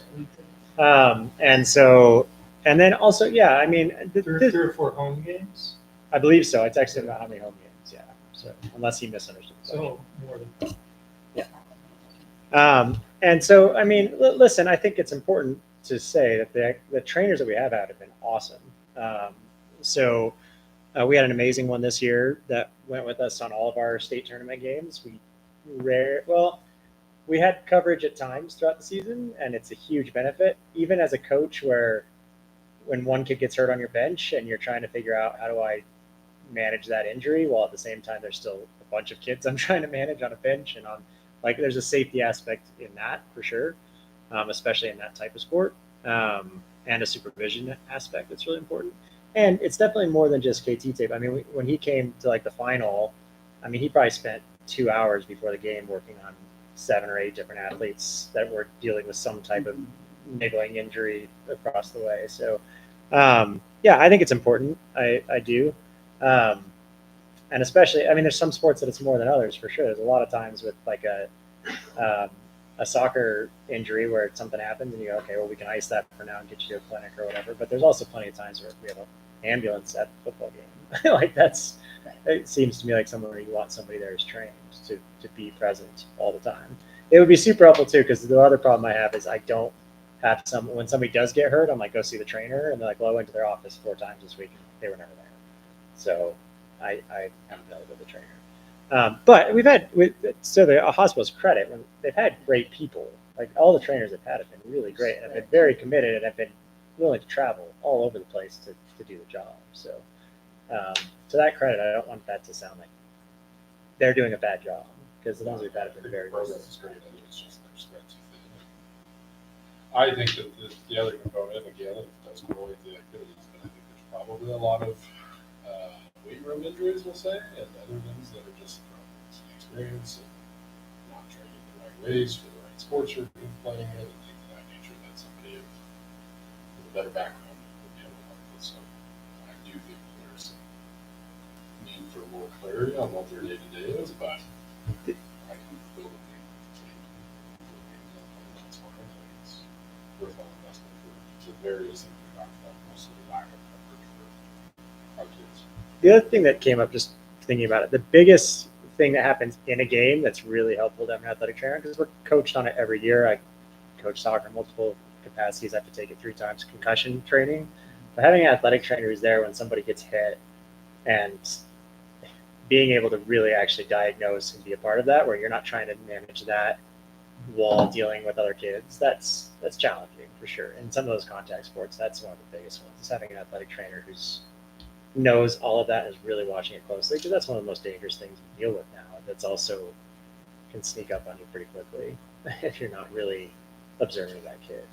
Well, and it also sounds like something you said that made me think of this is if you as a coach have an injured kid and you tell them to go to the athletic trainer and they can't, and then they can't get cleared, then we have kids not able to participate, and then we have a lot of loss of interest and attention if they sit out for a couple weeks at a time and not able to come back. And I know a gap that I've seen is just sort of when an athlete's injured, sort of a return to play plan is really difficult, because you kind of do your initial PT and then you get cleared by your surgeon and then you're sort of on your own. So I do think that is also a role that maybe could be helpful with this person. David, may I ask? I really value in the spring when there's a rank order of operational. Yeah, this comes in definitely. So that framing really helps, because I know that we have all the principals with you, with Aaron on that. I value that. Is there? I know we don't. Yeah, that's a great question. We haven't really gone through and looked at all the activities in that space. Okay, so it's Also the waiting- activity. That was one thing, and then we're also Okay. hopeful that the hospital would respond and give us some insight on what they were thinking of other options. It is really nice that Colorado Rockies does provide this service. It's one of the rare cases where we don't match them or contribute as well for their benefit. I mean, I'm reluctant to let go of that and maybe ask if we could have a little bit more focus maybe on Levy and Salida. I don't know. I'm not sure that that's true. We, Which part of that? the athletic trainer sends a lot of people to the hospital. They send a lot of fathers who complain about their sore elbow and talk to the athletic trainer during a ball game. Like, there are a ton of referrals. They definitely make out on this deal. Okay, so that's nice. Okay, And so, how many- so they do benefit from it, They which do. which is good. And Um, there's also, I have been in, and I don't go to a whole lot of sport games, but I have been in the gym in the wrestling, either for wrestling or for volleyball and basketball, and have seen kids hit their head, and the person that evaluates them is a retired trainer in the bleachers because there's not one there. So they play a large role. And like I said, I really would appreciate the hospital helping with that, but I almost would rather be independent and not have any other influence. It's just their money. You know, just my priorities is increased base pay and classroom instruction. So that's my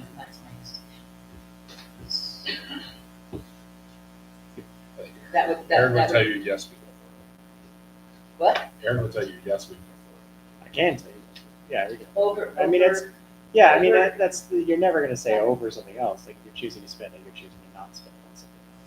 That, but I mean. It's so- always over something. Yeah, exactly. Yeah, exactly. So the question is, I guess that the question is, what you've approved so far, could you approve this and afford it? The answer would be yes. I do think we have more room, as I was telling you before the meeting, on our revenues, and I shared that in the last meeting, that I think we're gonna see that in the amended budget.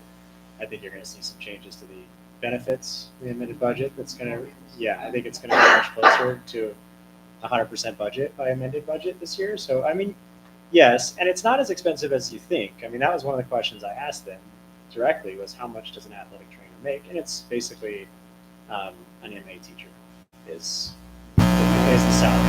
Basically. Now, they don't have to have as many credentials, but they still have to be board certified. And so, yeah, it's basically that salary, just above it. And it's not even made top of our salary schedule. So it would be very comfortable as a teacher. You posted as a teacher position, have all the details. It'd basically be an MA position. Aaron, do you know beforehand if they're gonna be there or not, or do they just show up? They're either there or not there. I don't. No, I've never. Does anybody know? Like, if we did both, if we hired our own and we continued using the hospitals and they coordinated their schedules, so we always have a trainer every, you know, 3 or 4 options. But you don't. But I guess that would be a whole other. The ones that I do know, again, they really push football's the number one, just because especially the concussions. But they're still not there at every game. Yeah, I mean, let's just be honest, dude. It is. I didn't play football because I didn't want to get hit because Right. it's hard. So, but I mean, that's the one I know Marco pushes on a lot. But soccer, yeah, you just push it. Unless it's a big. There's moments where it's a big one, so it has to be. Right, because I'm thinking of what Joe was saying, how would we know, like, what is your schedule and how, but if we knew from the hospital. Yes.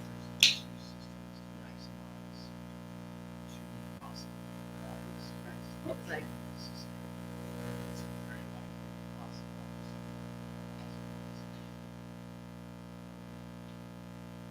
so, amend the that way, or you should table it, or you should vote it, vote it up or down, and move forward. I think you need to, you hit on the factor of you're trying to decide,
provide a for school resource officer for 25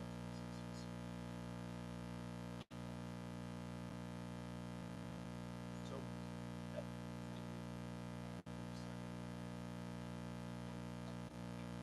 We've talked about this one for a little while.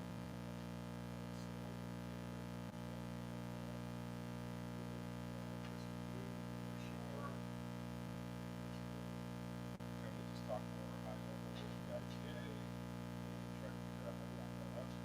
Technically, once expires, the more you expire an extension for a few months services. In August, you'll have new IGA lawyers.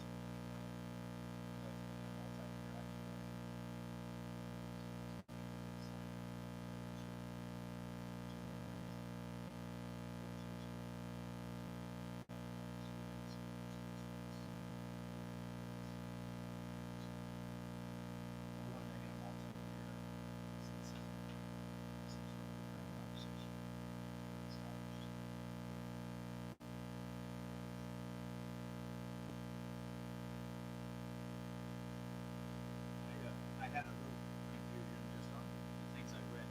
This one says 30,000, and then there was something that said half. And so I didn't know if that was half of the benefit stuff or half of the salary. That's what else essentially the IGA is. Lawyers were looking at it. $30,000 is.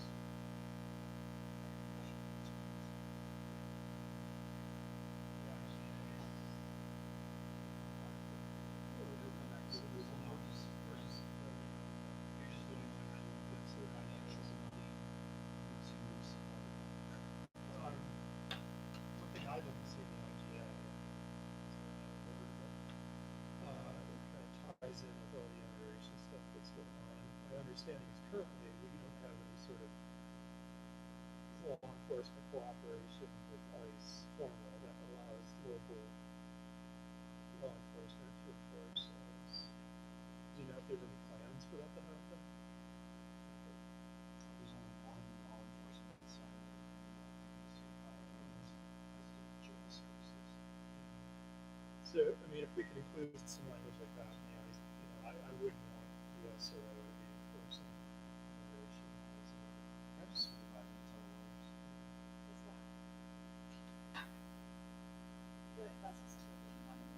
The kid can, if the local jurisdiction agreement cooperate. So that also only if the local jurisdiction changes. Unless you make an IGA, there's a limitation. We'll let the lawyers go.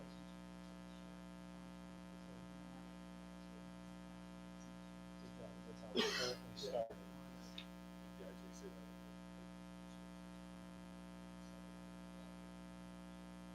So I just sent you the draft, so you know August. I'm not recommending that's what it is tonight. If you vote yea or nay, then I will change those red letters to match what you vote. So you need to figure out what you want to do. They're already not here in the city. Very much appreciate that. You should have.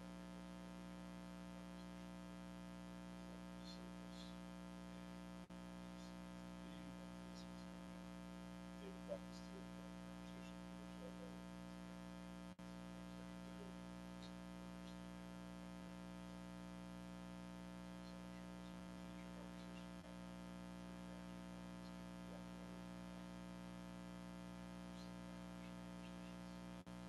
IGA is your evaluation.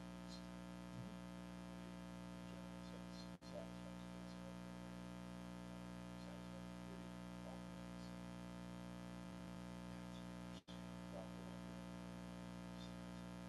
I'm a little curious about the adding the wording for the lawyers on not cooperating with ICE. And as much as, I wouldn't want ICE kicking doors or something like that.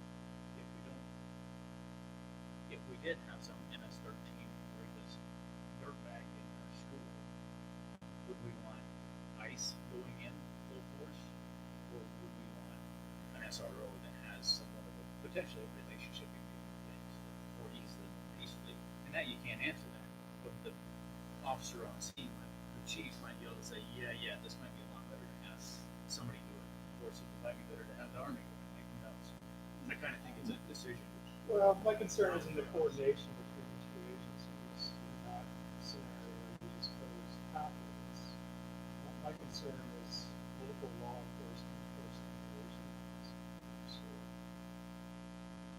which it doesn't currently happen. And I don't want that. Well, I guess, I mean, I would have a question, I don't know, but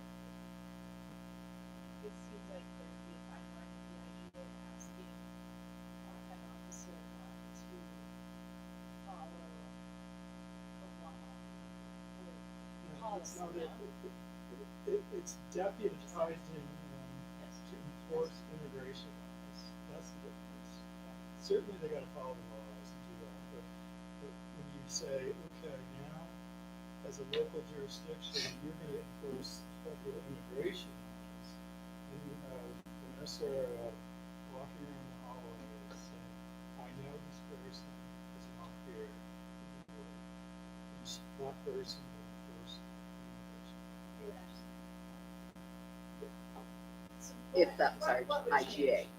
But Matt's saying, Like that, like you just wake up one day and Russ would be like, hey, great, you're a nice little. Like what would have to change for that? Just What would have to realistically. change is the city of Salida would have to enter an agreement with the federal government, saying we're going to enforce immigration laws. I don't see that happening, but I also don't see that happening, which is clear.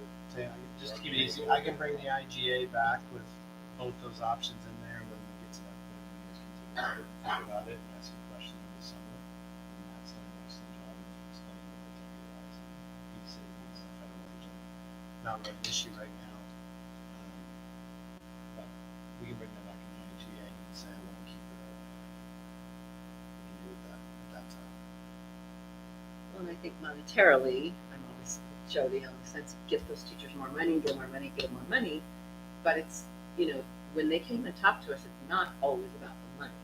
And in the survey, they were very clear that they like having her there. And so we're not giving them money, but we are supporting them. We are supporting the students. We are supporting the principals. It is a worthy cause, and I think the money is going to support them in a different way than giving them a paycheck. And they were pretty clear when they came and talked to us that that's important to them. So that's kind of where I see it. I would assert that the information we got from all the communication data and all this tracking that we got, that pay gap is even more important to me now, looking at that data. And there is a dead horse that says right here, and I'm gonna beat it until I'm off of this board. And I will very much be limiting my votes for non-instructional positions and expenditures and for non-exposed. And I want to explain to my peers and to law enforcement my number.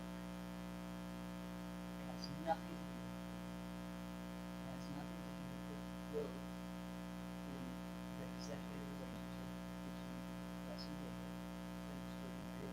Perhaps half a decade now, July of it.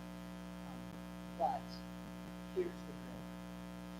We support a lot of other organizations, whether they're governmental organizations, nonprofits, or for-profit businesses, with the money that we have to teach students. Guidestone, Garner, Aspen Concert Series, Hutchinson Ranch, Sol Vista, VHS, right? That support, our executive leads in a collaborative way, right? We are community leaders, but every time we do these partnerships, you add those partnerships together, that the funds that we give them, that's your elected teacher at the high school. That's the potential for the athletic. And so, on a lot of other things, I support, let's vote yes, but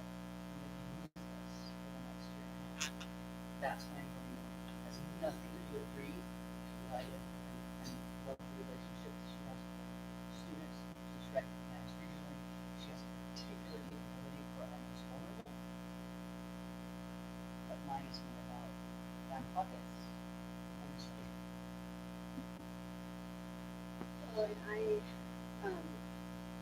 have a similar sentiment to Jody.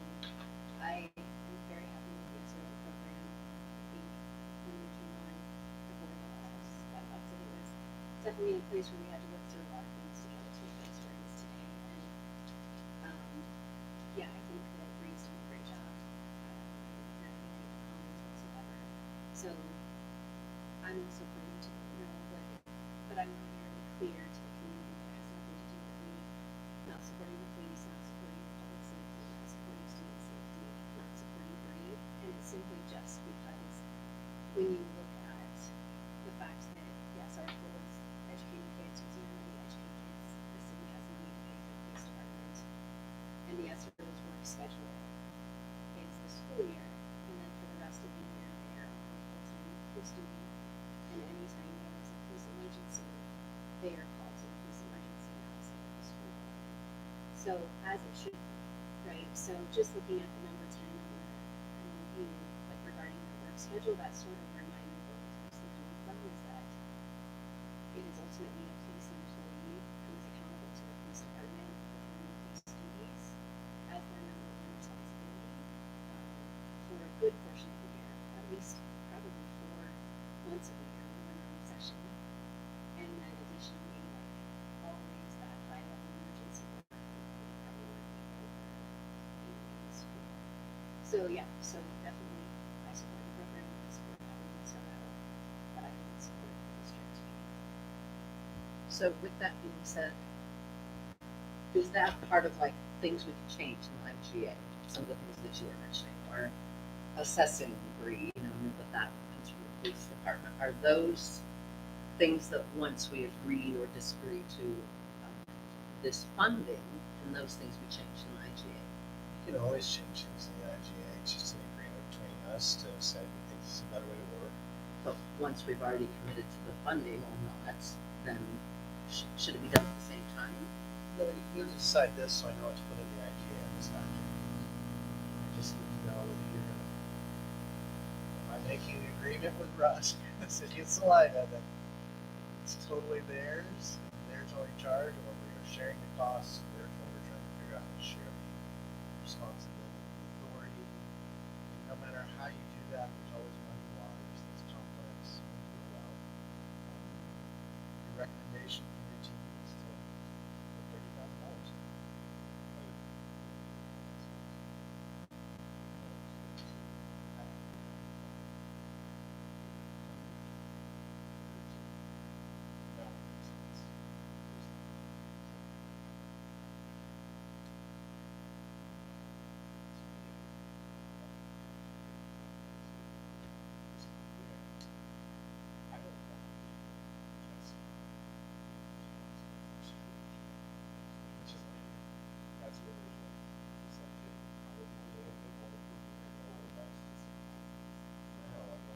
Two people with like a straight line and then like a weird dotted line that never really connects to it just doesn't work. So, we will focus on the relationship, collaboration,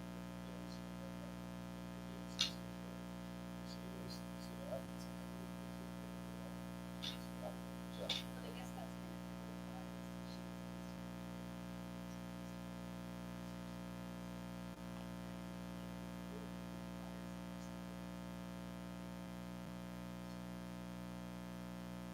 So this echoes what we contribute to the DHS liaisons.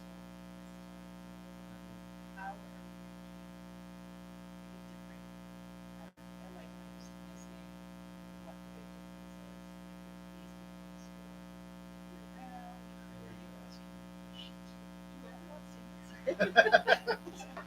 I just have the question of why. I do not see a difference, Contribute which is a lot why of we that. recommended the same thing. I see your presence. And interestingly, I would vote no because that doesn't give us this, because they're probably get taxpayer money. And so this legislative process is saying, stop this one. I was actually No, getting no. asked that question, why haven't we changed these issues?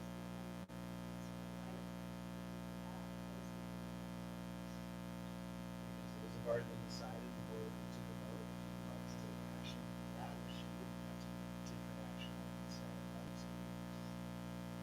Take So action. it's just multi-year MOUs and that's what I need to do. Because I've been on the board for 4 years and I haven't been on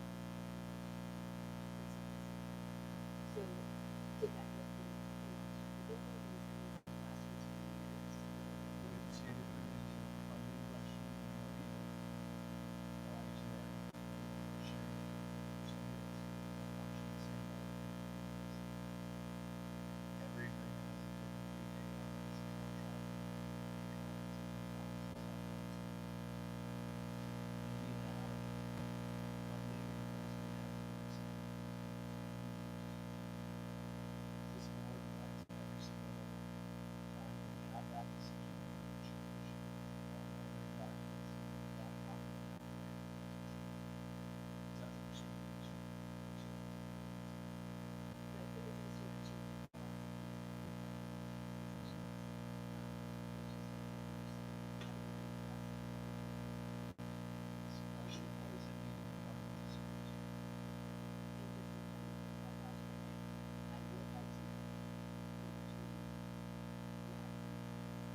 Their statuses as we have that. Since that's a sticky note coming my way, can I just get it clarified real quick? Do you want to see what we're subsidizing as well, or just what we're actually paying? Part of the conversation, part of the conversation with the city was, you know, I think that this activities, what we can build for, makes sense. So, volatile data in there to be basically maybe important to say, hey, we all know exactly what those are saying to each other. Some history, hey, we got to build for the city. So that's where these, I think there might be a strong feeling of city tax taxes. Provide the service. That's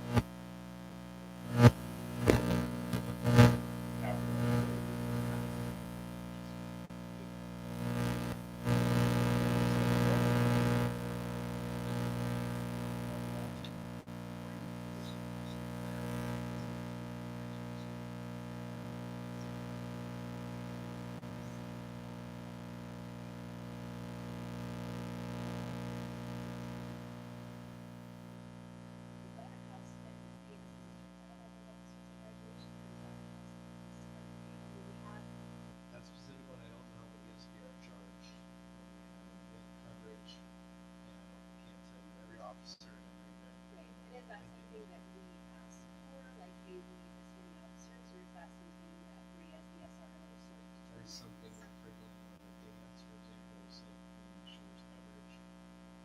So if someone's assigned to that, is there, and then we do that. Okay, so generally though, that is us asking for that service. I think we get those.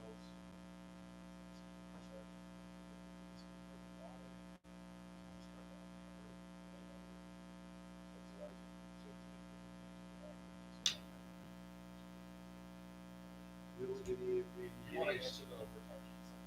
Okay, right. Yeah, you want the overtime? So if we have a police officer that's sporting event or dance or any of those events, those are requested by school staff, typically by the athletic director or the principal. We charge $75 an hour to do any event in the city of Salida.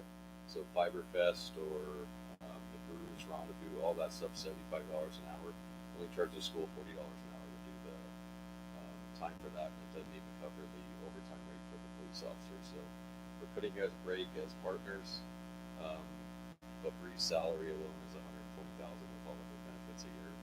So 30,000 is a drop in the bucket, but it definitely helps us be able to fund her position. So, do you think that 30,000 becomes close to covering all those cost rates that we're giving us? That I don't know, but like I said, I know we're in the midst of some conversations on like they subsidize that, we subsidize the use of like it's there needs to be more clarity and probably more like community understanding. We can try, and some of that, you don't want to try and unravel that too far. It's a community. You can go down the wrong road. Right. I mean, and be thoughtful about that conversation. And yes, we propose new numbers as we can.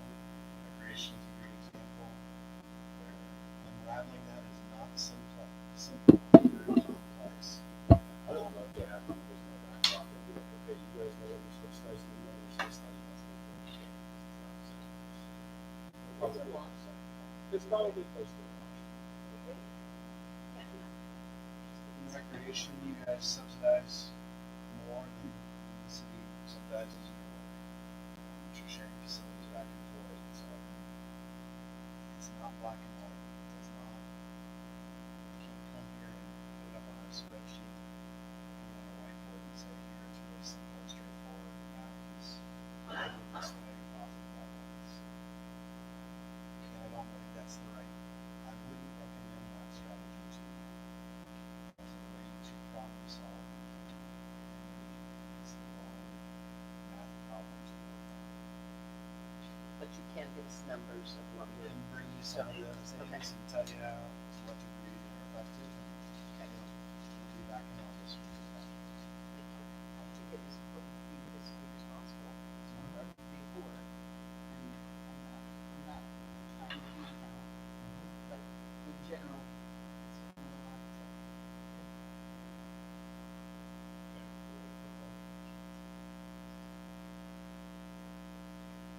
Dr. Becker, Dr. Bennett? Aye. Mr. Hawk? Mrs. Lambert? Aye. Mrs. Pascal? Mr. Flynn? Mr. Smith?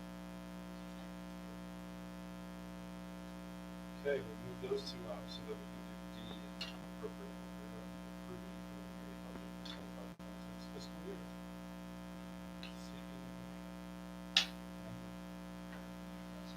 Oh, I guess we're taking a back break. Take a break. I figure you guys are.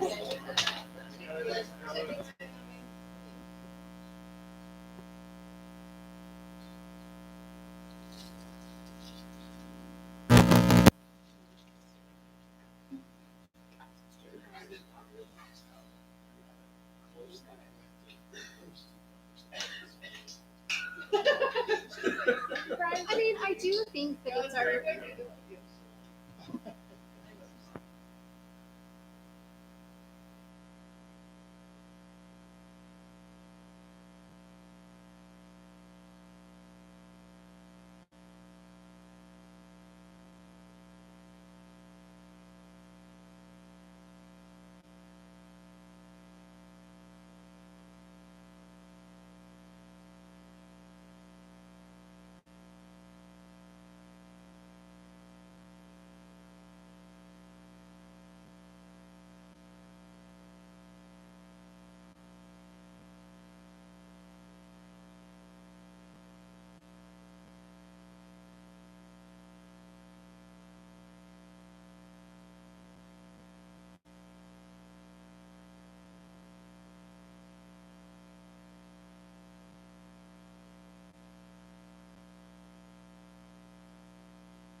All right, gang. Yes, yeah. We're back on, gang. We're back on. Sorry. Ready for a motion to approve preliminary budget. Thank you. Thank you. I assume the two things above that just got approved will be added to that preliminary budget if it's not already. And any other questions, comment? Aaron's jet lag. You ready to answer any questions? Yeah, I mean, I'm ready to answer any questions. We've talked about it a few times, and now you're ready to officially approve all the things that you've already approved over and over again. So Yeah, I I'm kind of excited want to about figure out that process. it. Yeah, so I mean, I think it's good for transparency, but this is the part where we actually approve the things that you've actually approved. So it's, I mean, we've had it posted for a month. We kind of finalized our conversation last month. I've received 0 comments from the public so far. We had the opportunity to talk about it tonight. We had 0 comments there. So I think that's a good sign that there's some trust building there. And I think we're in a good spot. I do think, just again, I'll say, I think we're going to tighten up the revenues a lot by amended budget. Not necessarily a lot. We are looking to tighten up revenues. Me and David have gone through a couple of those already, and I ran just a revenue report the other day, and we looked at each line item. I think we're going to see more revenues than we were showing in the budget, and I think we'll be able to cut a couple more expenditures, or at least get tighter at this budget with benefits and things like that. This was a great year for us when we switched our benefits package, because everybody had to go on and elect something, whereas in the past we've had a passive enrollment. And so this year we actually got to see a lot of people that were calling and saying, actually I don't need this. And so it opened up a few extra dollars as well. So we'll be curious to see, after everybody gets onboarded, how many people actually elected our coverage and how many didn't, and how do we adjust our budget for that. So there'll be some changes at the amended budget. I'll do what I did last year, where I try to keep them. I'll try to keep them documented as I go, so that when we get to amended budget, you can see what those changes were. If you have questions, but I'm really happy with the budget. I think we're in a good spot, and I do think we're going to see a higher starting fund balance. I've said that a few times. I think at the end of this year, expenditures are going to be below what we expected, and revenues are going to be slightly higher, but tighter than they have been. A little bit of a tangent on the insurance thing. We've seen people elect kind of the new option of an HSA, or still more on that. Pretty shocking. I think it ended closer to like 40-60. But to start with, I think out of the first 120 people, it was almost 25% were going with the HDHP with the HSA. Most people were sticking with the PPO plan. I think largely, though, it was a lot of the comments I was getting were either people who knew they had pre-existing conditions, and so they were going to be going to the doctor a lot. And so I had built a spreadsheet that they could go in and say, how many times do I go? What's my medication cost? And they just figured it was the right plan for them based upon those estimates. Or it was people who were just like, I don't know, I don't want to change. I'm comfortable with what I have, and I'm willing to pay a little bit more for it.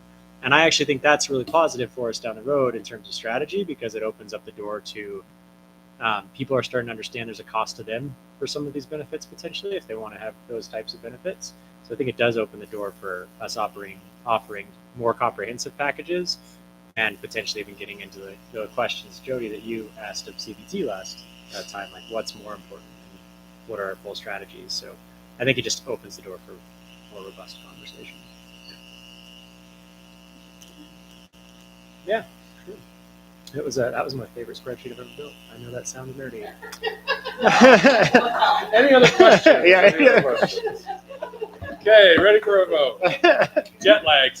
Yeah, that's right. It was awesome. So I don't know what you're talking about.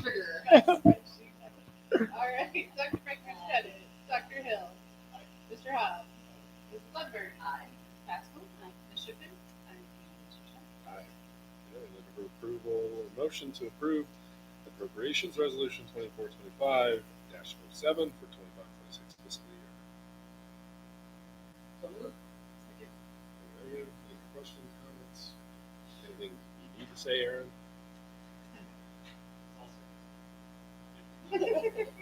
Ready for a vote? All right, Dr. Franklin Pettit. Aye. Dr. Hill. Aye. Mr. Hobbs. Aye. Mrs. Lundberg. Aye. Mrs. Pascal. Aye. Ms. Shippen. Aye. And Mr. Smith. For a motion to approve resolution 2425-08 to authorize the use of a portion of beginning fund balance. Thank you. Aaron, anything you need to say to this one? Did you discuss it? Vote. Dr. Franklin Pettit. Dr. Hill. Mr. Hawes. Mrs. Lambert. Mr. Pascal. Ms. Shipman. And Mr. Smith. For a motion to approve the senior seminar curriculum. Walt, Second. move second. You get second. Sorry, Jody. Yeah, I think of Jen and Jody. Any more questions, thoughts since earlier? David, any comments? Something to be very proud of. I'm glad to see it shape up the way it has.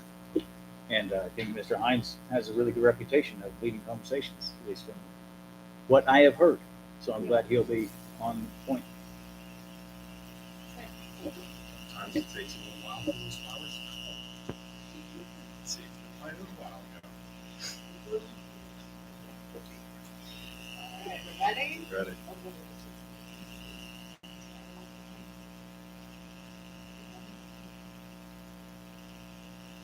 All right, Dr. Franklin Pettit.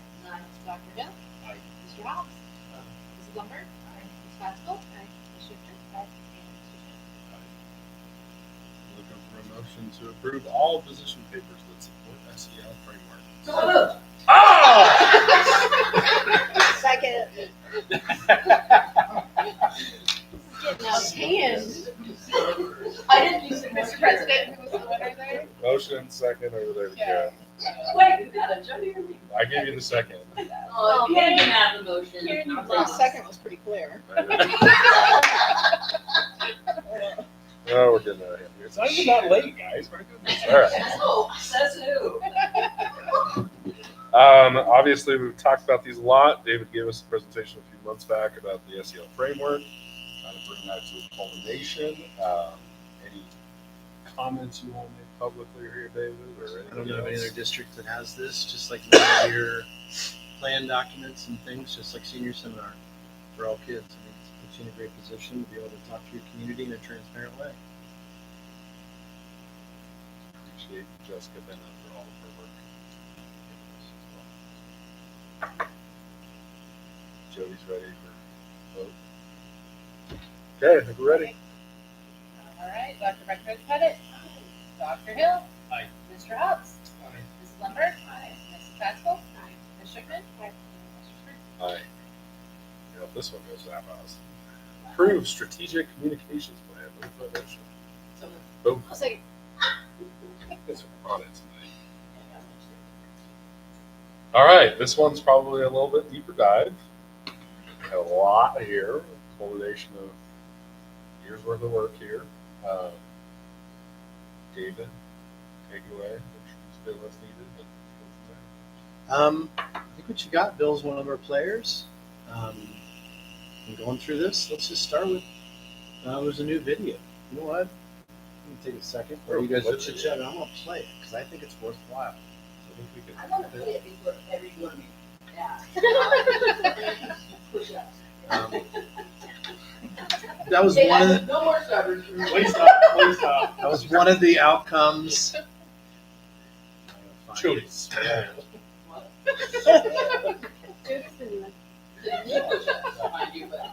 Hey, knee push-ups are just as good. I'd rather still get your core than bad form. Oh, yeah. Sorry. Side note. Sidebar. Shut up. Do this. Wonder where the volume. I don't know which one it's going to come out. Just turn it up. Crank it.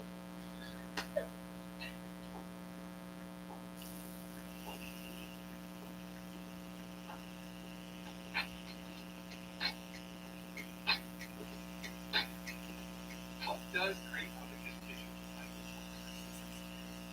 great facilities, great teachers, are test scores truly the best judge of how a child has been educated, or are these things just a basic? Sure, we've been working on these, but something more happens here in science. Think about education differently. It starts with knowing the exceptional kids. Each one has someone looking out for their That's a foundation. The community gets it. Salida is truly invested in its kids because the people here understand for the town to thrive, we must have vibrant education. Locals value our schools, and this allows our teachers and students to excel. The beauty of living in a Colorado mountain town is we attract some of the best teachers with a heart of our work. Our students spend time outdoors with a 4-day school week. That's a big deal. They see their teachers while skiing or playing by the river. In our small town, it's easier to see how most students, when they leave school at the end of the day, they're still part of our community. See them, feel responsible because it makes them feel happy. But it gets better. While many districts have been limiting services, Salida recognized the need to expand educational opportunities. Our district took the initiative to build a new Colorado Mountain College, primarily to provide free access to Salida schools. This gives them the opportunity to earn an associate's degree or a variety of certifications before leaving high school at no cost to them. It saves them thousands of dollars and gives them valuable exposure to mentors, lessons, and skilled trades. We recognize that these are the best days. Our success is judged by academic performance. We'll win. But if it's judged by how our entire community comes together to support students, we are unstoppable. Did we only have one board member in that committee? I saw Jen. We're in the same. Really? I think he was. I've been called out for that before, so. All right, bringing you back. Actually, that's what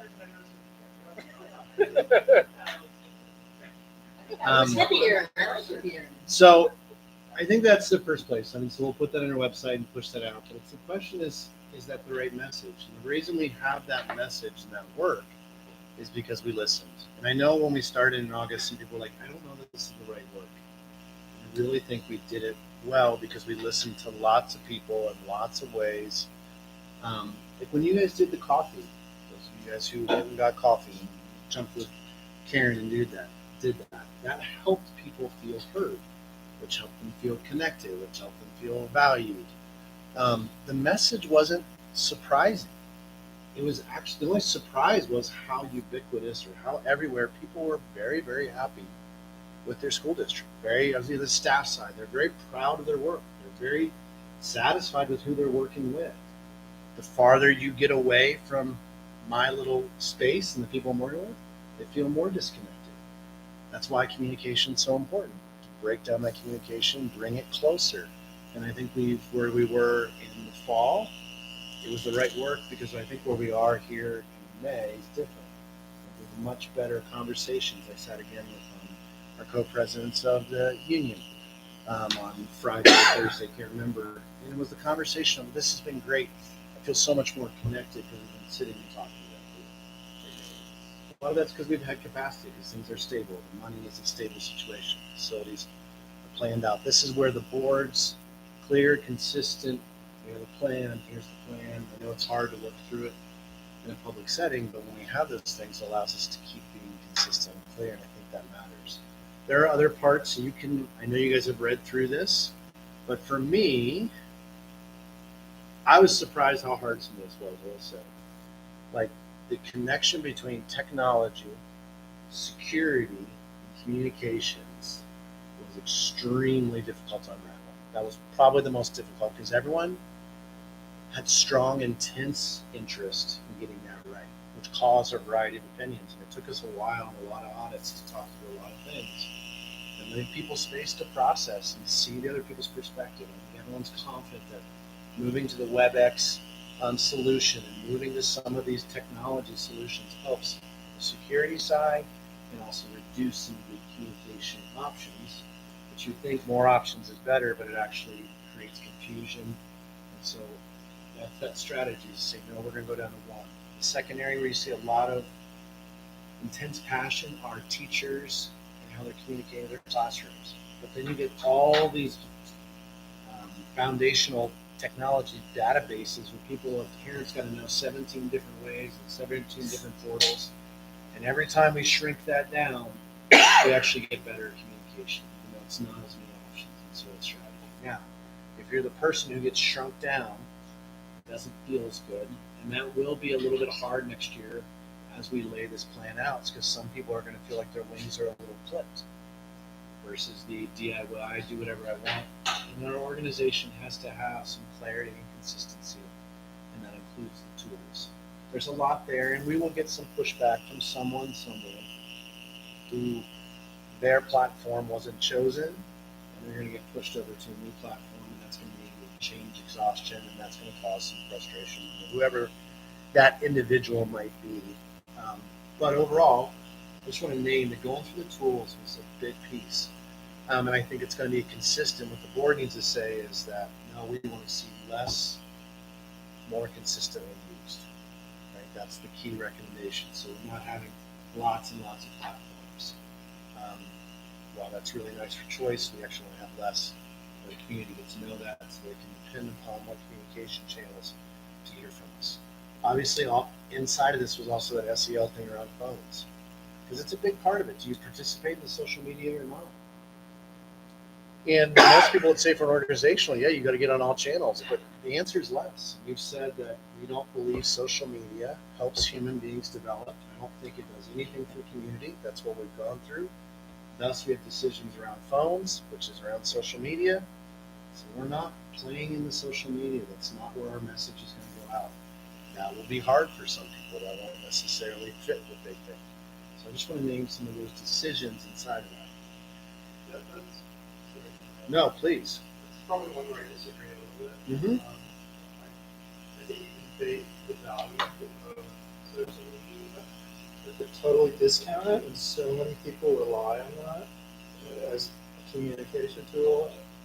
I think we're missing a pretty valuable space to have some presence in, even if it's limited and targeted. I mean, that's just where society's at these days. You just can't say, we don't agree with it, we don't like what happens there, so we're not going to participate. Okay. So I think that, figuring out a way to engage in it healthily is probably, for me, would be a better way of approaching it, rather than just saying it's bad. We're going to Okay. Well, and can you just clarify when you were saying like we decided that we weren't going to use the social media? Who is that? That would be Kim and I when we wrote the plan that you're looking at right now. So I feel like there was, so the National School Public Relations Association in the Colorado equivalent. So two pieces of information. Well, one actually came from after these are website structure and stuff. They said they did a big research study that parents don't want to. They don't want to get their institutions. They're looking at parents specifically. They want to recommend children on their institutions. That's where they want their information from. And then NSPRA spent, they've done some research in terms of like who uses social media, and the percentages are actually really not that big in terms of. And I know that we kind of live in a state school community on some level, but that's sometimes the most updated information you can find is on Facebook. And it was just interesting because I don't think as many people are on Facebook and social media or that's where they get their information. The market valuation of Facebook for total very And I just, and again, we've started this conversation earlier in the year that it's made me start thinking about my social media research. And then I got my Tampa hacked and I was keeping out for several months. And it really shifted my personal usage and understanding how I use it. And so really thoughtfully, how do we use it as a district? And David and I talked about things like if it's a snow day, let's not go too long to use. And it's that like use both, right? yes, but I don't want but I don't want that to be where people go for art. I appreciate using, putting it on our website and posting a link to our social media channels is fine. But I don't as a parent, I want you to know that I'm going to communicate to directly to you. That's where that information is coming from. If we're doing a reunification for some reason, that's not going to Facebook. And because it's for me, it's as a parent, goal with that communication is to talk directly to you. Facebook doesn't help with that. Because I know, like, I get on that. right. To ignore social media in this day and age, just because we have a value approach, and we don't agree with attaching these values to it, we need to figure out, I think, from my perspective, we need to figure out And a I way. think there's like, I think again, it's how you use it. And I think the celebration, like sharing the fun things, the celebrations, the Easter Club uses it, and celebrating sports, achievements, those sorts of things.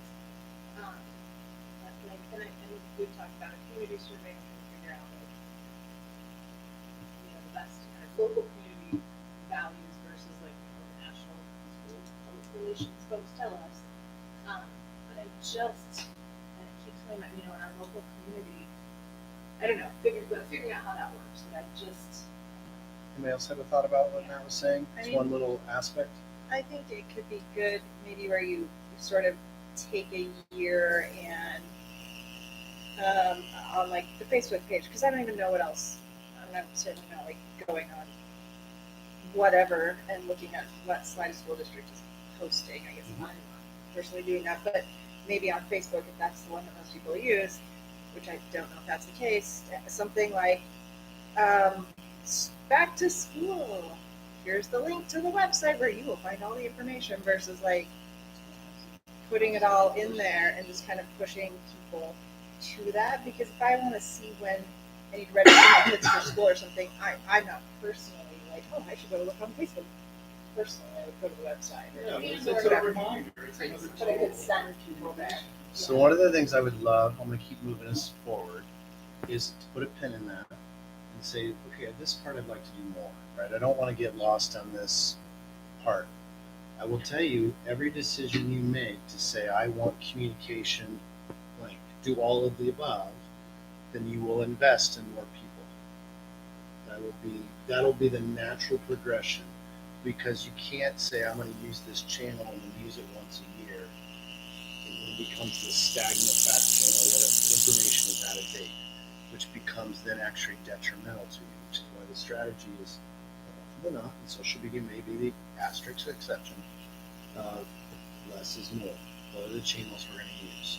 So, social media might be something we want to say, no, I want you to dig more into that. And what I want you to see, gosh, I'm lost. This is not a small thing, right? This is our whole system. That's why I've tried to lay out that these plans that you guys have and putting them into the regular board monitoring, so as board members change and come and go, the next board can say, we want to change around our philosophy around having better FAQs, right? Which is a really important thing that we don't have. Or we want to change our strategy around letters to the editor. We'll see different things, circumstances will change, and social media is going to be one of those. So let's say it is Facebook today, and we decided on a strategy. It's not what's going to be tomorrow's go-to channel, right? So that's always going to be shifting. That's why I think it's really important that the board has these things that the community can come and see to understand. There are things like the annual report that goes over well. There's recommendations in the audit, and maybe how to improve that. Press releases have been such a big thank you from the media, because we have not sent those out because of the growth. We're getting clear about what those are, when we send those, because some people are like, oh, right, my kid's 4th grade weather report is news. Let's send out a press release. Like, you have to have the boundaries, and I know that's small, but putting those things in place, they may not be perfect, but there are guardrails around it. We are recommending and saying, I think the community wants to hear from you guys directly. And so a letters to the editor campaign, and what would the topics be? Those topics are all based off your monitoring report. I think that people would appreciate that, as well as hearing from their principals. One of the other research is people don't want to hear from someone like me. They want to hear from their school leader. They want to hear from Mr. Shetler about their kid. I've got a generic speech I give. I'm not the key voice they want to hear. There are a lot of people who want to hear from board directors, and so I think that's something there. And there's a place for me as well in this conversation. But looking up, the principals are now doing a really good job around those weekly emails. Now, if you're a parent, what most parents will tell you, and I think it's important in communication, They don't read it. The principals are horrified, but they wrote it, which means they communicated and they were transparent, so they trusted it because the communication was there. Very frequently, people say, "No, I didn't read it. I'm okay." Was the annual report digested by everyone? No, but it created trust and transparency because it was done. So when the communication is there, you can develop that space. When the communication is not there, then you've got to go investigate. I think we made a big growth in our website. Thank you to Kim for that, as well as the app. One of the things, though, that's hard for us is getting up-to-date information. And so that'll be one of our pushes, is trying to help each site do that space. You'll see it on the district side of the website that will be fairly stagnant. There'll be board stuff, big celebrations, and emergencies. Other than that, we're not going to be the ones developing it, because that's when they do want to hear about the kids. Fourth grade weather report is the most exciting story at Longfellow, right? That's where that stuff will be at. The calendar, continue to work. That's a really important tool for all families. So we're trying to get that so people can subscribe to it. I think something we're missing is we do not have FAQs, and a lot of people have asked for this sort of thing. So it'll be something we work on. Activities. So the position papers start to develop some of that stuff. How do I go through registration? What are the steps I take? Boom, boom, boom. What are the static questions we get all the time that you can have a basic answer to, right? And you can pick topics. And a good example, like at Longfellow, they've really done a good job of creating their sort of kindergarten support. So we've done kind of an FAQ for that, where it's, they've helped build out that information for parents. It's possible to follow on the page, so especially your first year at LES. Security will be another one we'll work on next year, where people ask the same question year after year. Those would be some examples.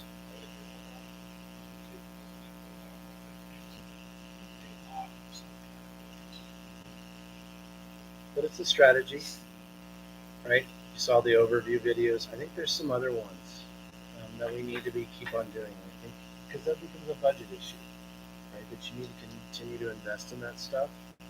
I'll give you an example. The next one of the next action items. No, the next one. You're putting the contract through for Spartan Heights. What other elected officials actually invested community dollars, successfully built affordable housing, put staff, teachers in housing, had kids build it, kept it all deed restricted, and made money for the people? Who else, after millions of dollars and bazillions of dollars conversations? It's a story that should be out there, right?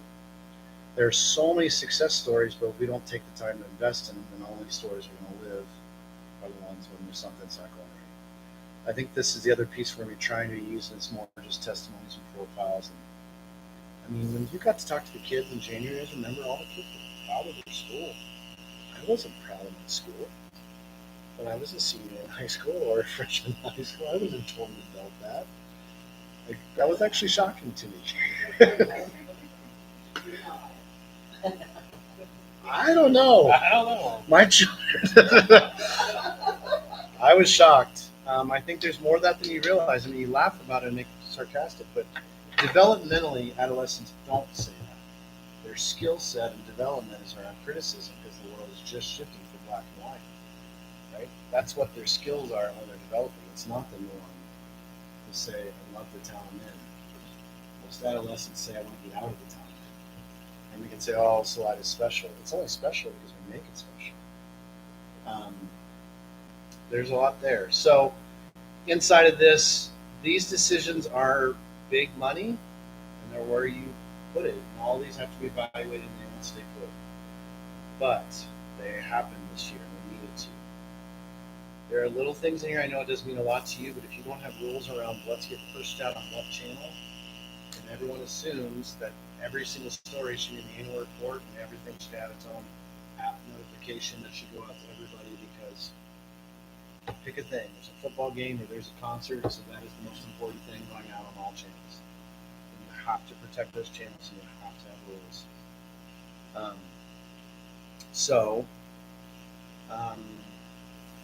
There was a lot of stuff just in internal emails. We were just kind of all over the place. So you can kind don't know if any of these things you guys want to talk about, or social media was the only one that triggered you. I sent you guys that email right before I came, but definitely the staff handbook is Mhm. gonna need to be updated with all of these communications. Yep, if you guys would approve this. Yeah, I think social media component, that's like, to me, I do agree. Official correspondence from the district should be this, and that should be your main thing there is how do you redirect people using social media, which again, I think the problem is like, I don't want a district to have Facebook, Instagram, this, I don't know what how do what do you utilize to try to redirect and point people to that information, and how do you do it? So I think there's probably more development around that. I think we need to utilize it for that purpose. I do think that it's worthwhile to consider celebrations, but I understand these negative thought processes behind limiting it and trying to keep really official correspondence should not be. It's pointing us to maybe some of the FAQs kind of help with it, just like you wonder where you are. But what about just a pinned post at the top of the Facebook page that says, go to the website? And then you never post anything else on the Well, we do. And that's kind of where it like That's not how social media works. correct. Well, and that's that People don't point. search in social media. If you're It's having, all- yes.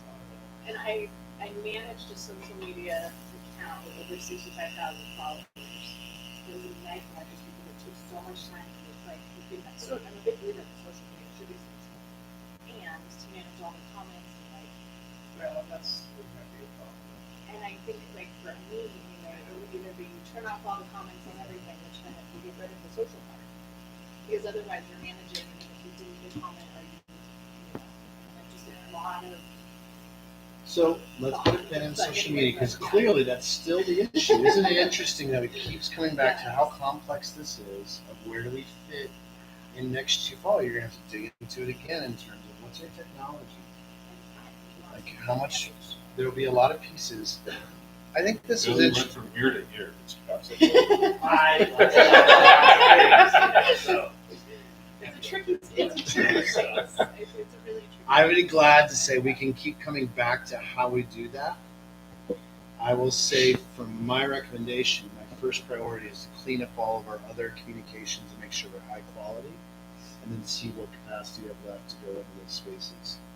I would say our use of it is sporadic. So like I don't think leaving it kind of in the current form is the end of the world for us.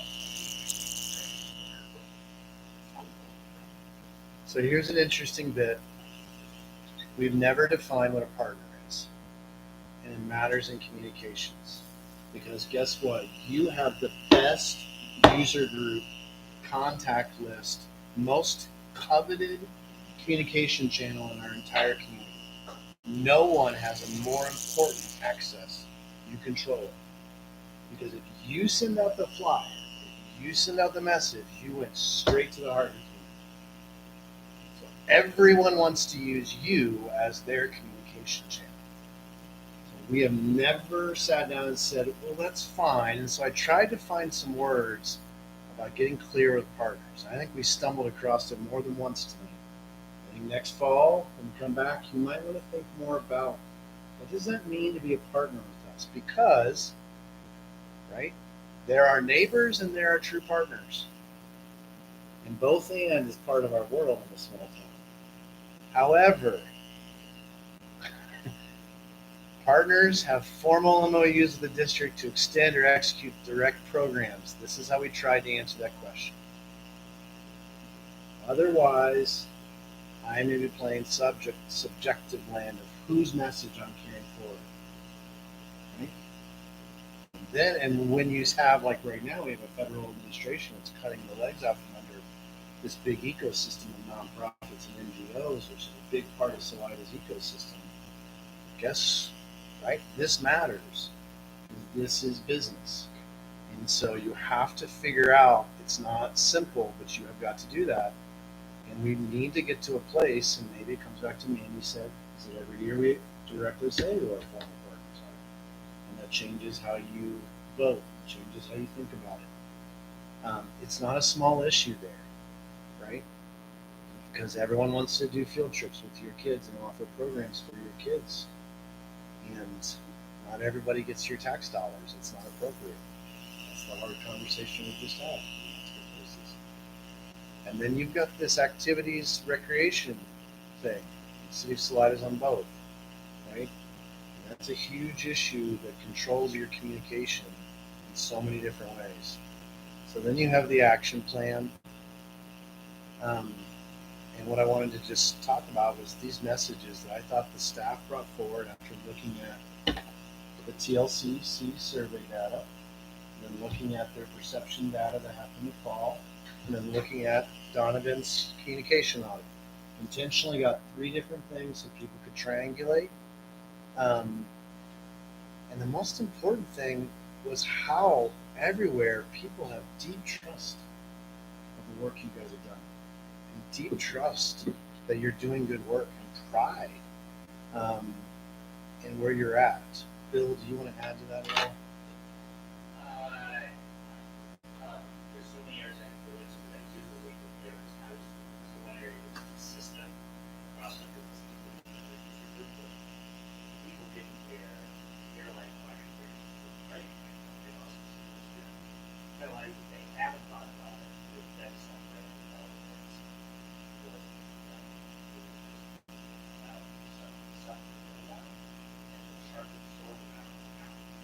that's not right.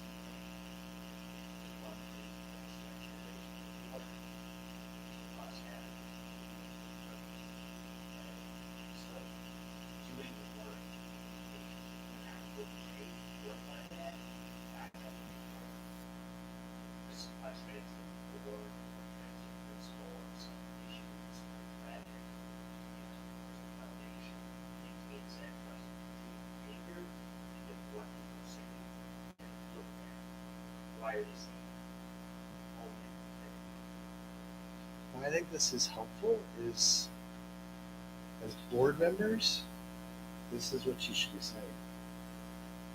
He gives you your message. Obviously, you say whatever you need to say, however you need to say it, all that stuff.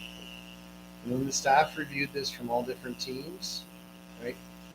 Surveys, audits, everyone we talked to in different ways, all perception data, but it was consistent there. So it's important when you're talking, this is what the staff want to make sure you're amplifying. This is what's recommended that you're amplifying. The students continue to see outstanding achievement, and it's true. So, I don't know. You guys had a chance to read this. I can keep going. Right, you got to increase enrollments. The students are proud. There's the staff and trust collaboration. They may see that in the data and just get shocked by how high that was. That was so neat and so almost healing to me to realize they feel really strong about who they're working with. Because obviously, when we're at this level, we get the other side of the stories, which is okay. But that was really, that meant the world to me, to know that our staff, our teachers were feeling like they were in a good spot. Sense of belonging of our kids. So, thoughts, questions, comments? I'm not sure where you guys want to go with it. Yeah, I think the overall full picture is that it's probably some details to fine tune a little bit, like just looking at the partners list. Like, I don't, if you ask me concert series, it's like partnership, like use our facilities when they need to, like things like that. Like, I think there's a clear partnership with something like Hulu and Voters, different things like that. So I think there's some little, like, those details that can be continually fine-tuned and worked on. But I do think like the overall big picture and some of the messaging components and like the end goal of like, hey, here's kind of the layout, here's the plan, and here's kind of the ways you're going to do it.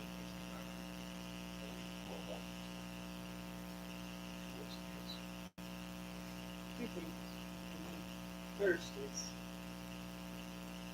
I was sort of leaning to this. I lost inches in height in COVID time, and all other tragedies, and I lost 5 fingers on my life because with the growth that we've had and the turnout, with our communications, with our intentions, really made this a better news story. So, and then secondly, Bill, I probably should have included you on the email, but I asked, an order of merit. There's recommendations from Kim and from David about which ones are most important for you guys, and I asked them via email. And maybe when you respond, you can include Bill on that because there's lots of recommendations. We can do anything we want. We just can't do everything. One of the things we will do is I'm going to do their staff engagement survey because I need longitudinal data. Obviously, it's just not context. And I think that helped a lot of people feel heard. So, and if I want to see improvements in areas or I want to see things stay the same, so I think that's great to get that. So we're going to do that space. I think CBT, there's a lot more ability to evaluate. So giving them a chance to talk about what messages are important to them. And I think we had a couple other teams. I think the other space that I know I would like to look at is how do we take some of those perceived disconnects between what would be the highest level central office versus custodian. How do we close that gap? More coffee. What can we do to make people feel connected? And so a lot of what I've got, Savannah Crafton, our new curriculum instruction person, is focused on making this connection so people feel connected. Thoughts? I mean, I think that would be nice, but I also appreciate that it's, as long as people feel very connected up the chain, if you will, it's okay if they maybe don't necessarily ever think about this office, right? Well, and in some way you've talked about this before, David, that just by nature of us being in the school board and having to make the difficult decisions about what we fund and what we don't fund, like with tonight, right? Like, we're the ones who have to do that. And so it's very unlikely for us to sit in a position where everyone in the community is constantly going to be like, you guys are amazing, you guys are doing a great job. And for the teachers also, like, I think a lot of teachers feel like they have our second as they can call us. But I think the fact that I'm personally getting a lot less texts and calls from teachers is a really good indication that they're feeling a lot more comfortable to go talk to their principals, which is what we would prefer. And that's just better management. So I kind of agree with Jen. Like, yeah, it'd be great if we were like, oh, we have such great connection to the board, but I'm not sure that that really should be our goal. If they're connected to their principals, that's better. It's power of trust. Transparency.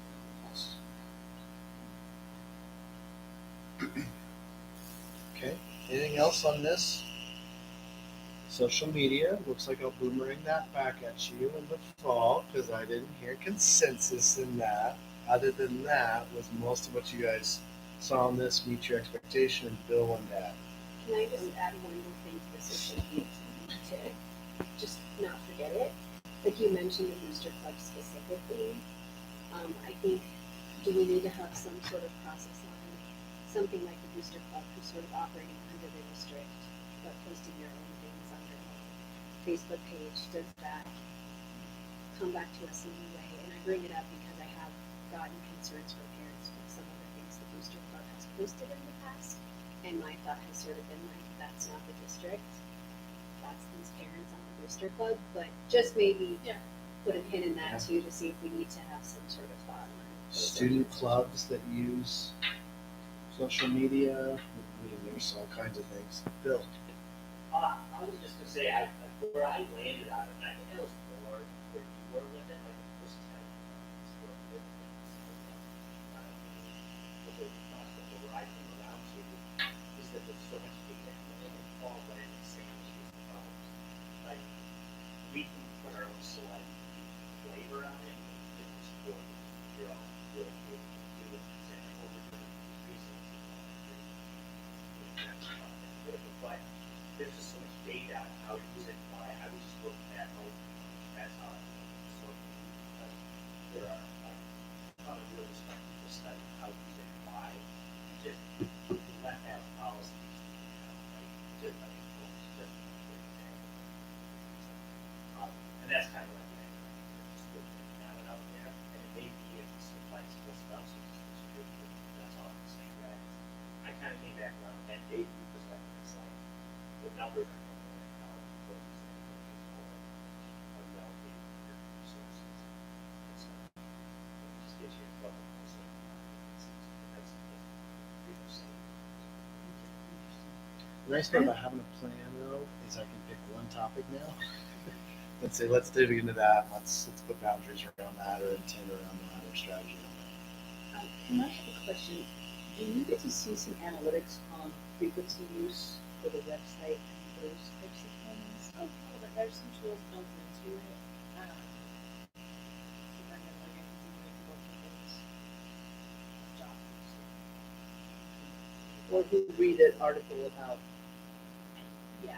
golf second placement? That kind of thing. So if those are really low, and the website is our main communication tool, then where you can do something else, right? But if those are high frequency, might answer the question. Yeah, there's probably also like communicating that, but also considering clearly communicating like at the forefront. Student involvement type of thing. Like, here is your main place to get information. Yeah, and I can see like the beginning of the year, like on Facebook, hey parents, check your email, or or visit this page on the website to make sure make sure you know your deadlines and those sorts of things. And I would say that that's probably the only thing that you're saying is about push notifications for emergencies. And I think that's what gets people's attention is if you get a text that says check your email. Then you're gonna go check your email. And I think that is, again, a strategic use of that, where it's at the beginning of the year, you get more like, hey, I think that's gonna get more parents than message on Facebook. Because even scrolling on Facebook, it's super likely that if you haven't interacted with the school page for a while, you're not gonna see that post. So, I don't think it's actually probably very useful at all. We'll tell you I have some strong opinions on the security side. If you abuse the notification for securities and fill it up with everything, then it becomes an overused channel. It needs to be an emergency channel. I think that's, again, Thoughtful use. the hard part is every security thing is a technology thing which is based on a phone and an app. Everything has shifted to being based on an app, which is complex for a workforce. So your way to talk to your workforce, that's actually what's the most complicated is how we communicate with our workforce and internally because of that phone piece and how all the different apps interact. That's because every single security system is on an app. So it just changes the game where your car is your responsibility to get to work and your phone's your responsibility to be able to function at work. That's a new thing. There's policy out there that will have to continue to be written because there's something shifted there where you don't have a choice to get that information in a different format. So I think we'll continue to see some laws like that as well. So, did you like it? What we built? Was it good? Is it there? It's amazing. Thank you for all your work. Okay. And just the gathering of the people, talking to so many people. I mean, that's, we're not getting that much feedback. We're certainly not getting that feedback from teachers. Mm-hmm. That numbers of, as you were talking about in the video, just how many people are excited to go to work, like 90% or something. That's So exciting. yeah. Close it up, Bill. Well, I was just gonna say, one of the big takeaways, one of the big most starting things is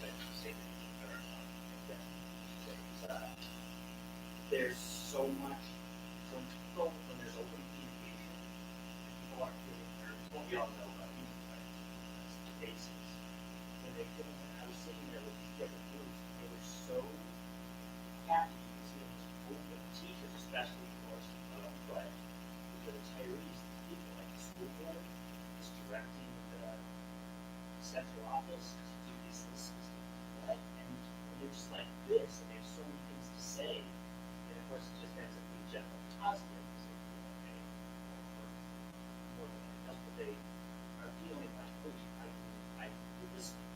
This is great. And it's just felt like momentum. It just feels like that's what's happening naturally.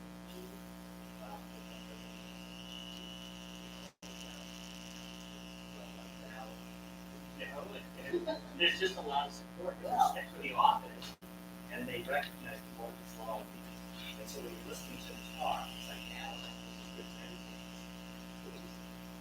We're listening, literally and physically, we're listening to you. And that was really good. It's just over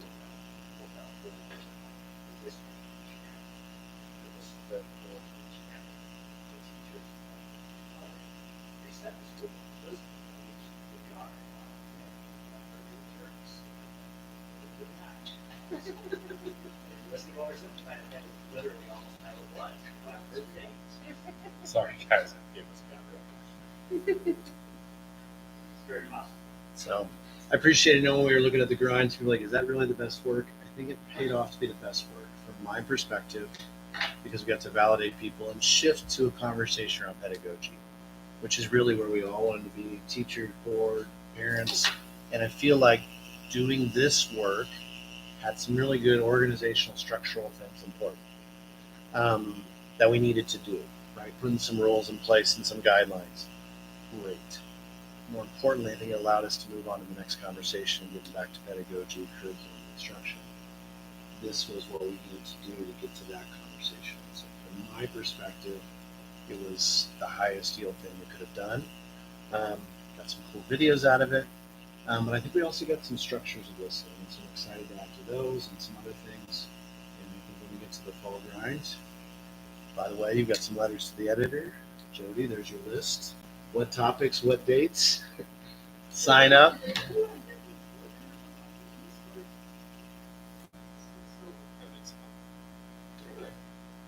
Your retirees, it depends who. Generic feedback I get is like, I mean, my quick comment, Joey, is that it felt to me as if there's some historic, there's some legacy issues with the board that is carrying through to the new teachers, new staff, who don't have a history of the board. Right, so those recommendations, I would really love to have again to look for ways to really be transparent. You know, how many times I feel like I heard people say that this was like the way they are. They said they do this thing. I was like, really? Care about it? You know, family? You know their history here, their district. You know, I'm like, no, I don't. Oh, well, then I have to explain it. You know, based on my kids. And I could explain that. Like, oh, I said, well, tell them the friends. Tell your board. You know, oh, I will. That's great. I should really like the fact that you have to have those conversations was really great. And I thought it was easy. It wasn't like you didn't know you put that.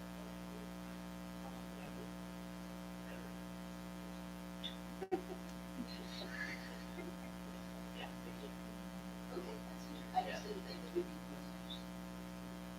I think it's the key thing that's such a good learning. It's a reminder, because also, if you make the communication, they may not read it. But it scratches the itch that they need scratched to say, you wrote it, communicated, and it was the same thing. I read the first two paragraphs and it said what I already think. And so it resonates with me. That's why it's important to know what they're thinking, why the listening is so important. So you can write and say, here, have you had an interest in this? Here's what's going on with your interest. As well as making sure we address, there's got to be substance for us. We can't just be toxic positivity, right? It's not the issue. We're just in a good spot right now. And it also allows me as a person, when I hear that somebody who's not having a good time, to say, that's fine, let's address your experience. But you don't get to exacerbate and say everyone's having the same negative experience. Let's help you. You're not having fun. Let's help you have fun. But not everyone else is in that same space as you. So I think it's really helpful because then our teachers are having fun. When our teachers are having fun, our kids are more likely to have fun. That's a good thing. That's where the magic happens. Well, it sounds like too, like just explaining now they're trusting Karen because they know she's a teacher. Is that part of it too? Is they just want to know who we are? Like they just want like a bio of the board? Yeah, well, to that end, I mean, there's still that David and Kim have pushed for this, and that's, you saw that other pieces like the intro and outro to so this is that I do that so it's in the 9-second little films that they can do recordings and do that this you know, so you've got this way to just perpetuate what's already going on. And then we're to summarize it now, I would say that we're actively in a This is something I didn't show you guys. This is one of the products I wanted from him because we'd like to have student interns do interviews. You guys would be the types of people that people would like to see, right? So what Bill did was get us the professional, right, and give the kids or whomever, here's the angles, right? And this would be something where we can do that. There are other little things we have hopes and aspirations that we'd like to do to help us, right? But just go back there.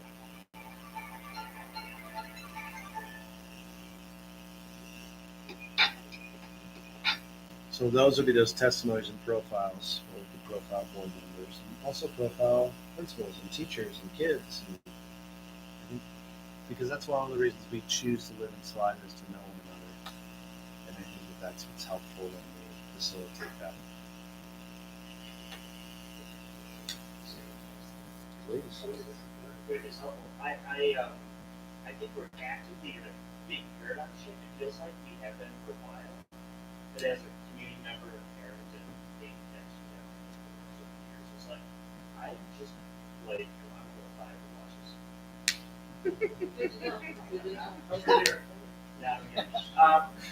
But I do think we're actively in a paradigm shift. So to your question, to really want your report, like I think everybody just wants better communication with others.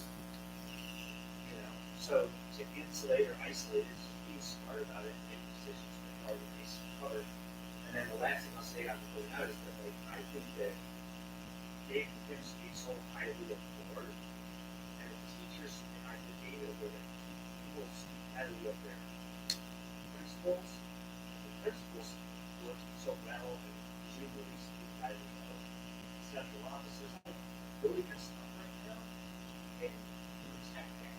I was saying just a minute ago, and I can't say it strong enough. It's like if you let this go by and you don't implement some of these things, then when this reward goes away, and maybe they're going to be here another 20 years, or it won't go away, but it's just maybe like eventually district management changes. Putting systems in place is so bad, big that we're talking about, which is really, it's hard to manage, right? It's not just policies and policies, it's culture, right? And it's really dynamic. So the way in which you identify what those pieces are, implement tools that help protect it and work it, and then open that to the end, will transcend the board to one right and be like, oh, I see what the SEL is. I understand why I understand why that's the whole that's the system.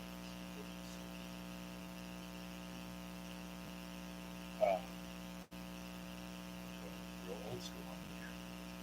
In the appendixes, we're also improving stuff. It's like rebranding. Don't think that's going to go over well, and that will shift the momentum back to a negative way of like kind of in a week's notice we decided to rebrand the district. I'm not saying it's not valid. I sit here and say it's kind of hard to get rid of the who's paid for the beautiful football field and Spartan Head. Now we're saying it's irrelevant. Like it's, I guess the rebranding component to me is like something that I don't want to say it needs more work. But I just don't think that if suddenly all of our stuff changes, you have to just modify that. I think that some of the updates. I would say some of the updates. I'm gonna let Kim answer to that. Yeah, I would say the updates to like the like trying to make sure that the correlation between HEA and Crest and those things, what the color you're gonna really invoke a lot of people changing a Spartan head colors. It's stupid, I know, but it's true. But I was just saying, like, we try to stick with pretty traditional colors. Adding another choice. I don't think we should. Second color. I mean, I hear people upset that we don't just have purple and white. Like that's like right. It's I know it's just like I just don't. I don't want to drag you guys too deep in the weeds here. I can hear the bigger things. So Kim, speak to the Well, and question. it's not something like we're not going to go tear out all the old traditional Spartan and just replace it across the board. Number one, like it's not a tear it all down and replace it all. And I think for us, part of it is just getting some consistency across all the, all the channels, all the times, brushing up where we go. Largely it's about consistency. I'm Everything gonna- starts to look the same, feel the same. I try my best not to make decisions on things I wasn't trained in. And I've never heard anyone in branding graphic arts say, you should just let everyone do whatever they want. It's a good idea. I worked really hard on that crest logo. Well, it still looks kind of the same as just super. I appreciate No, the I'm consistency. absolutely kidding. It does look the same. I As value the consistency, like the lettering. Like, it is going to be purely like the damn Spartan head and the color scheme, and those are going to be the two things that will just. Well, Here without comes- What was the sweetie one? I didn't get that. Yeah, I don't really get We that. got mine at the high school on the logo, so like we gave you a little. Well, and what I was going to say, the other thing that's interesting is there are so many Spartan heads out there. Yeah. That are being used that are not the traditional Spartan head. And it's trying to kind of standardize that. I value all that. I don't disagree that there may be an update and refresh. I just don't feel like if this is approved tonight and this is suddenly the direction we go, that's going to help our guys. I hear you very clearly. We can put that and work it through process. Just leave that one there. So if you approve that, we can talk through how and to what degree a brand book looks. And I mean, I know what's going to happen. We'll try to engage. Those that want to will show up. People change things, and then everything comes out. Yeah. But I don't feel I don't think we're recommending major changes, but there are some changes. One of the things we were really clear on was we're not saying change from purple. Which purple? We decide what purple is, what that means. Right, there are some basic things because every single time we try and make a sign or anything else, guess what the company's asked for? Could you send us your brand book? No, we don't have that. Okay. Stall, not sure where to go with the conversation because what organization doesn't have that? Us. And it doesn't need to be pushed through because that's not the most essential thing. It is part of what you need in the communications plan, but it's not the key message. And what Bill is trying to communicate well with what we need to protect is a part of it. So I hear you guys clearly saying work more on that or slow that down. Gotcha. Right. Yeah, yeah. And there were some good, like, Bill picked some other colors at one point, and there's some others that, no, that's not, we mixed at least one. Jump in. Yeah, and one of the things that I would definitely say is this is something I've been part of many times when you roll out new imagery, you try to point really well taken, which is really important. And what I'm not saying, don't do a big press release out of something. Don't do a big rollout. To your point, I think that's the right intuition. All of a sudden, you start to see some of the different implementations. And in the same way, you can see those logos that are on there on a softball league today. That's what kids chose to do in life. You know it's the same thing. It's just part of it. They're doing everything like that. So you throw some stuff out there and it starts to change. And you see what people adapt it and they use it right. And they get better. You adapt it. Don't make it big enough. You don't do it wrong. And it's right intuition. And you see how they use it. If they never use what we do, if they never use that new ad, and only want to use the old one, well, we learn the lesson. So it's not used by them. It should be considered such in terms of is the most important thing, and the rest of the math is an example.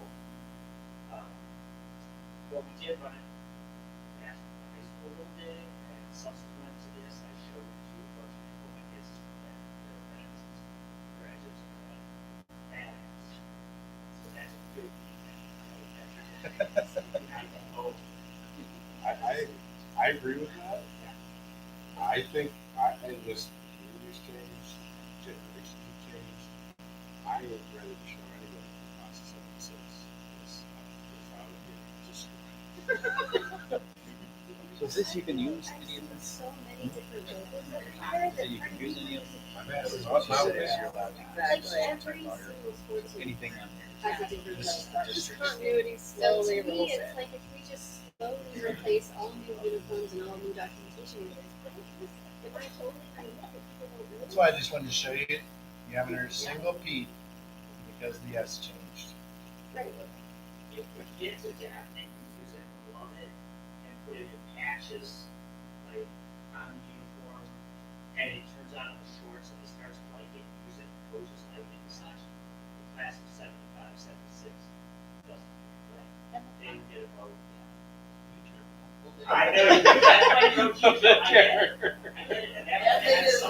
Aaron's smiling. He's like, yeah, I know what you're talking about. But hold on to it. It really is my way.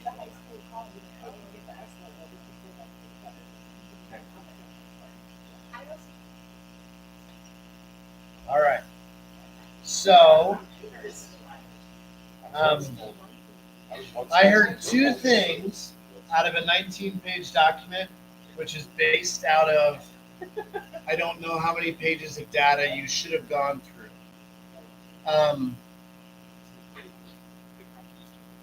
Yes, it's fabulous. It means you're in the weeds, and now I'm going to pull you back to your jobs. Your job is you've got messages, you've done the deep work. Can you support that? Do you feel like we're doing these spaces? Or this is not, we are on the wrong track and this plan is horrendous? Throw it out, start over, and bring it back in August. I would say we're probably ready for a vote because I think that's where we're at. Right? And there are two areas I hear you want more to think about, and they're you say they're not big, they're important. What you said as a community is here's two areas I want you to go deeper. Great. Out of the 17 pages and however much backup data, and I don't know how many hundreds of hours of work. There's two things, makes sense. What I want from my boards for 20 years from now is they're always developing their communication plan intention. And this goes in your monitoring plan so that your community knows here's the messages to expect from you. Here's the channels to expect from you. Because like security and tools, whether you do class dojo at the elementary school or not, that is today. And the tool will change tomorrow. But the board has got to make sure that it has a plan for how it wants to communicate and keep those messages transparent and consistent. That's your mission, and that's what you got to stay on. All right, boss. Ready? Must be a good way to talk about something. Ready for a vote. All right, Dr. Beckman Pettit. Dr. Hill. Aye. Ms. Robinson. Mrs. Lundberg. Aye. Ms. Pascal. Aye. Mr. Bennett. And Mr. Can I tell one quick story? My first month here, there was some meeting, and I still at that time thought I was just an instructional coach. And so I came to a meeting. It was 12 months after we initiated the 4-day school week, and so there was a board meeting, and there wasn't any place to even sit. So I sat literally in the corner on the floor and heard the first community feedback session in the 4-day school week, which was intense. And after that, this guy goes, "Hey, you're the new guy. Can we come do something?" We started to work on communications, and we rebuilt a whole website because the old one didn't meet needs. And then there's little videos you've seen. If you go on YouTube and look for Salida schools, you will find lots of these old videos of ways that we've been trying to help the community see what's great about their world. And why does it matter? You're the only mountain community that's grown in the last 5 years. It matters. Not just about paying bills, but about taking care of our community. So it's come a long way. So I just want to say thanks to Bill, who's been bugging me for 15 years. Weren't you also in those meetings when we were talking about changing? I was there. Soccer showed up. Rich was That's on the my board. board. Okay. And Rich, And sorry, you wouldn't go there. In old school Salida, Rich Young on the board said, "Do not do mountain lions. We are only the Spartans." And what are we? Okay, you lose. Just, I was told it's purple and not red because Madam, what's her name? Madam Evans There are wanted purple. some hardcores leading purple Spartans, that is not true. It's not registered. I was told by an old man that there's lots of things. Anyway, let's wrap this meeting. All right. Approve resolution 2425-09. I've got For the sale of 310 and 312 Holbert Avenue, aka Spartan Heights. Thank you, Bill. Thanks, Bill. Appreciate all your work. Really very much. I really don't want to make light of this because, as David said, it's a big deal. But I know it's late. I do hope that we can put together a decent press release. The media, hopefully.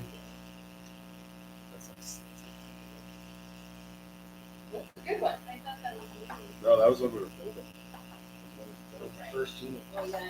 So, Hey Joe, can I say one thing that I said I think is a highlight of what you all set out to do at the beginning of the year that I think is important for the public is if these two pass and you sell these two and you sell the previous property that you sold, one of the goals was to pay for HEA and you'll have brought in with the revenue from the CMC lease that changed about 2.5 million this year, and we're looking at coming in about 2.4 million to actually build all of HEA. So we'll actually have brought in more revenue than we've spent on it. So we'll have cash that you can utilize for something. You're making more on our interest than we're currently paying on our loan, but you have enough sitting there that you could go pay off. That's what you. Oh yeah, that's not the recommendation, but like in terms of financial stability, like the point at the beginning of the year was, do we have enough assets to sell this off to pay for that? And we are now accomplishing all of that within the year, and I think that was going to happen in the first 3 months. So, sale of final sale of yeah. You plus. Yeah, you'd have enough to pay off both COPs at that point. But regardless, it's important to know, like when people you talked about that spreadsheet that the community could look at and say how are we doing, and this is you've done it in 1 year and we still have money coming in. Yes. No, I think it's important to know, and I think the other piece that's important to note is this property was appraised for 1.6 million. Yep. And we worked with them to get it down to 1.2 million because that's what helped them get the grants necessary and the funding necessary and get some affordability that they feel is appropriate. So, yeah, I mean, in theory, we're taking a $400,000 haircut, but it's for a good community benefit. As David said earlier, we have managed our funds very appropriately, and this is still fiscally responsible.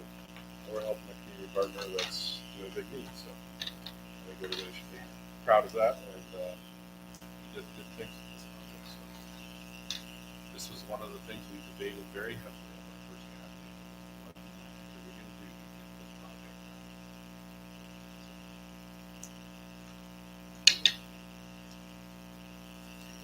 done? Ray Burbank. All right, Dr. Beckman Bennett.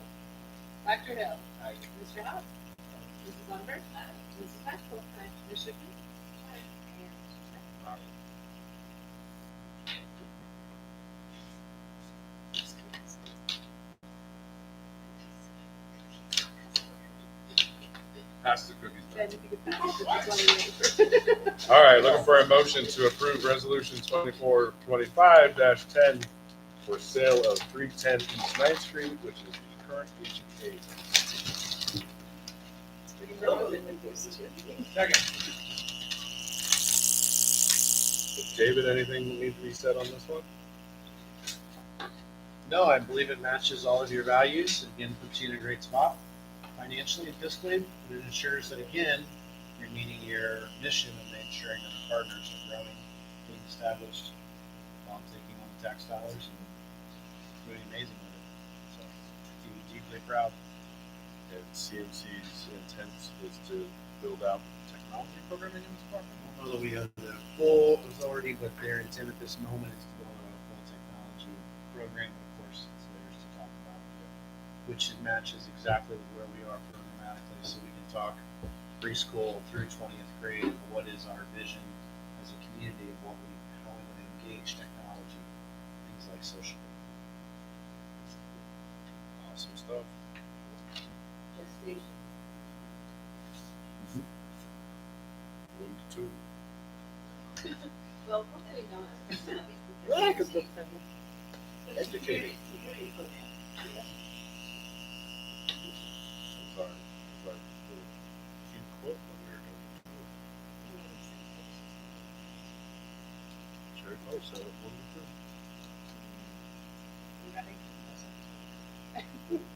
Ready for a vote. Ready for the next regular session. Dr. Hill. Mr. House. Mrs. Lumber. Aye. Mrs. Baxter. Aye. Mr. Hill. Aye.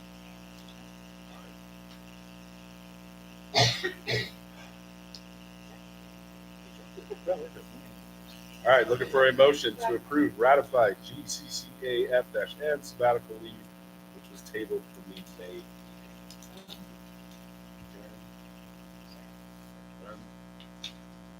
Who what? Beat this one pretty good. Any more comments? Bob? Does anybody have any questions or conversations? I think we're good. Sure. I agree with you to a large extent. So. Ready for a vote? Dr. Becker said it. Nay. Dr. Hill. Nay. Mr. House. Mrs. Lumber. Aye. Mrs. Haskell. Mr. Hill. Nay. And Mr.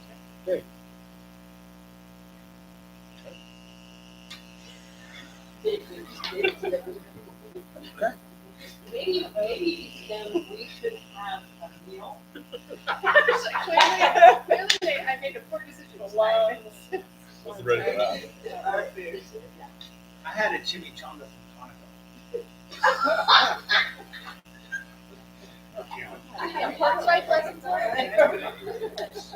Looking for a motion to approve recommendation for board document management system. Thank you. Danny's closer to sector. Well, I was gonna say too, my concern is, we've talked a lot about board docs. I would like the board to see a presentation of what board docs looks like versus a school district's using, not just a written, here's why. Put something on the screen, show us what one looks like. But if that's the case, then we will probably do it now, I'd say, so we have two board members come and set all the different presentations and let them come back with their recommendation. You've got Ken's, but if you're not feeling like that's sufficient, then we should have two board members come and go through the same presentations. Yeah. With two companies, plus be able to look at other examples, and then you guys can go through them. I'm not confident that it's transparent. As a thing that the community can engage with as well.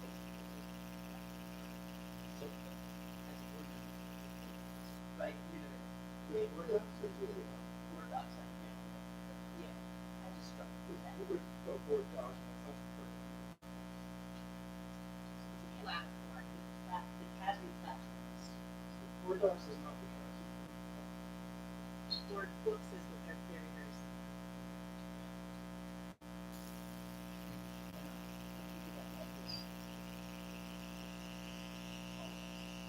That's why I think that might be. So, I don't know.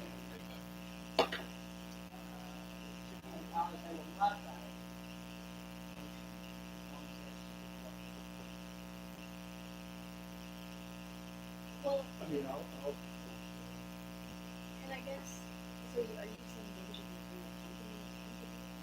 I would like two board members to go listen to the sales reps and go through the whole thing. or just sit down and you can get on what the school district's website and look at board docs, and I district, like, hey, go look at this district and see how they're using Google Docs to manage all their stuff. I just think because it's board documents is valuable as two board members to sit down and do what you're suggesting or do whatever and add more layers or do the simplistic way. Yeah, I don't know that we need this as sales pitch, because there's. But two board members who would say, let me go and look at Kim's recommendation and investigate it. Right, but it's all on like this district.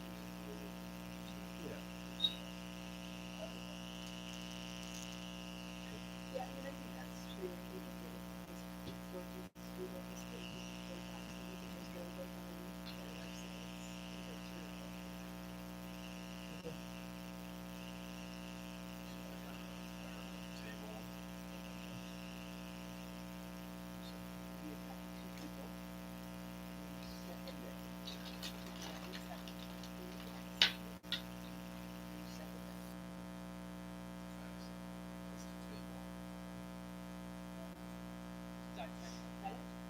Aye. Dr. Bill? Aye. Mr. Hawes? Aye. Mrs. Lumber? Aye. Mrs. Tassel? Aye. Ms. Schiffman? Aye. And Mr. Snyder?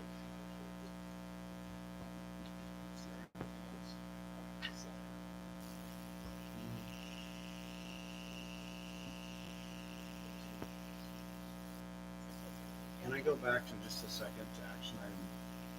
No, you guys didn't pass sabbatical. I don't think it is my communication to write at this time. This is your guys' communication.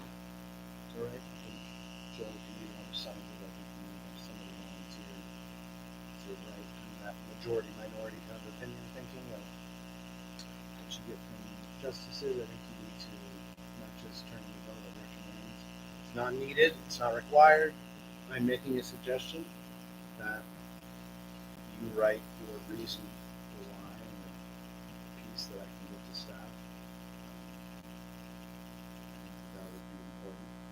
So, just a recommendation, you don't have to do it tonight, but I think that's gonna go over better than just making an announcement or me trying to speak for you on that one. Maybe I'm wrong, but I think that there might be value in you guys speaking for yourselves. I mean, obviously, all seven of us, including the great, and if those work out well, if you have a question, it's different than the why.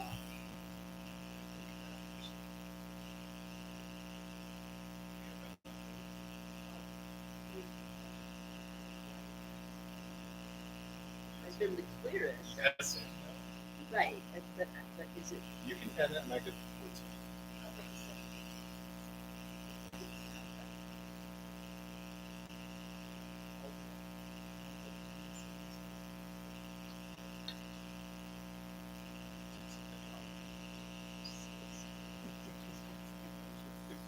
Can you just be, you should go through Kim as you guys are communicating about that and then that consensus, making you be intentional and careful with your process.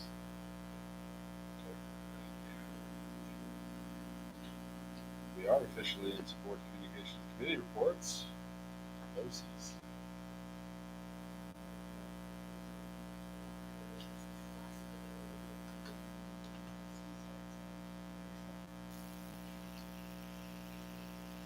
Facilities, we did two big things tonight, and we tried to get stuff from the county to be prepared for this meeting, and they have not responded officially yet.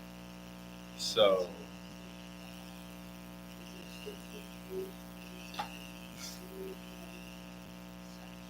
There is still communication. I don't know about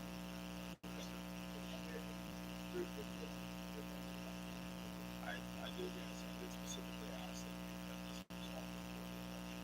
Because our election cycle, they had said that last year. Hopeful that July, maybe they can take their action or whatever, and then August we can have something ready to go.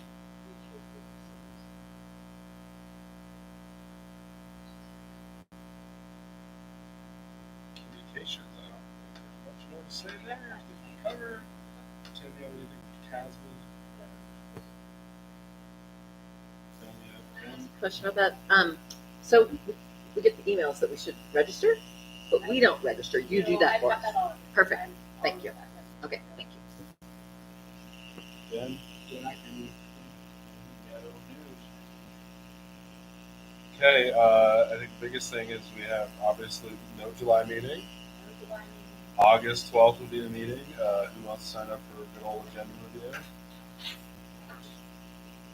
It'll be the first week of August. Probably work to finalize the work session, grind, whatever you want to call it, agenda for that time too.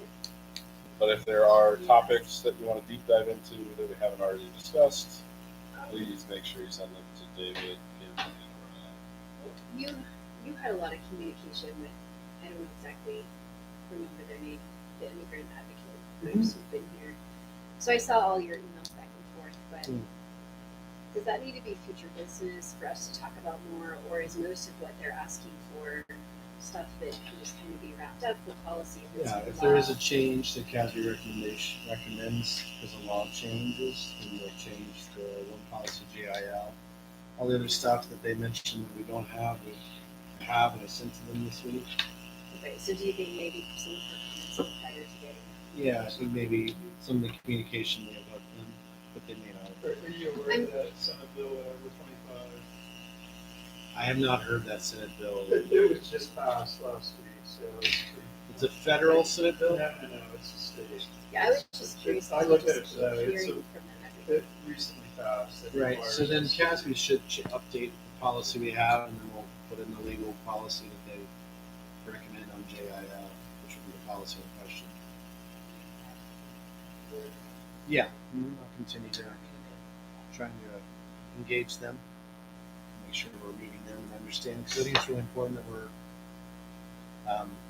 it's great to have the right policy, great to have it published, those are necessary and check boxes, but you need to have a relationship and mentor if you want to be successful in a different country.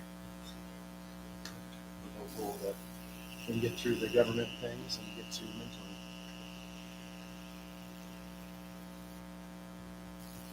Looking for a motion to adjourn.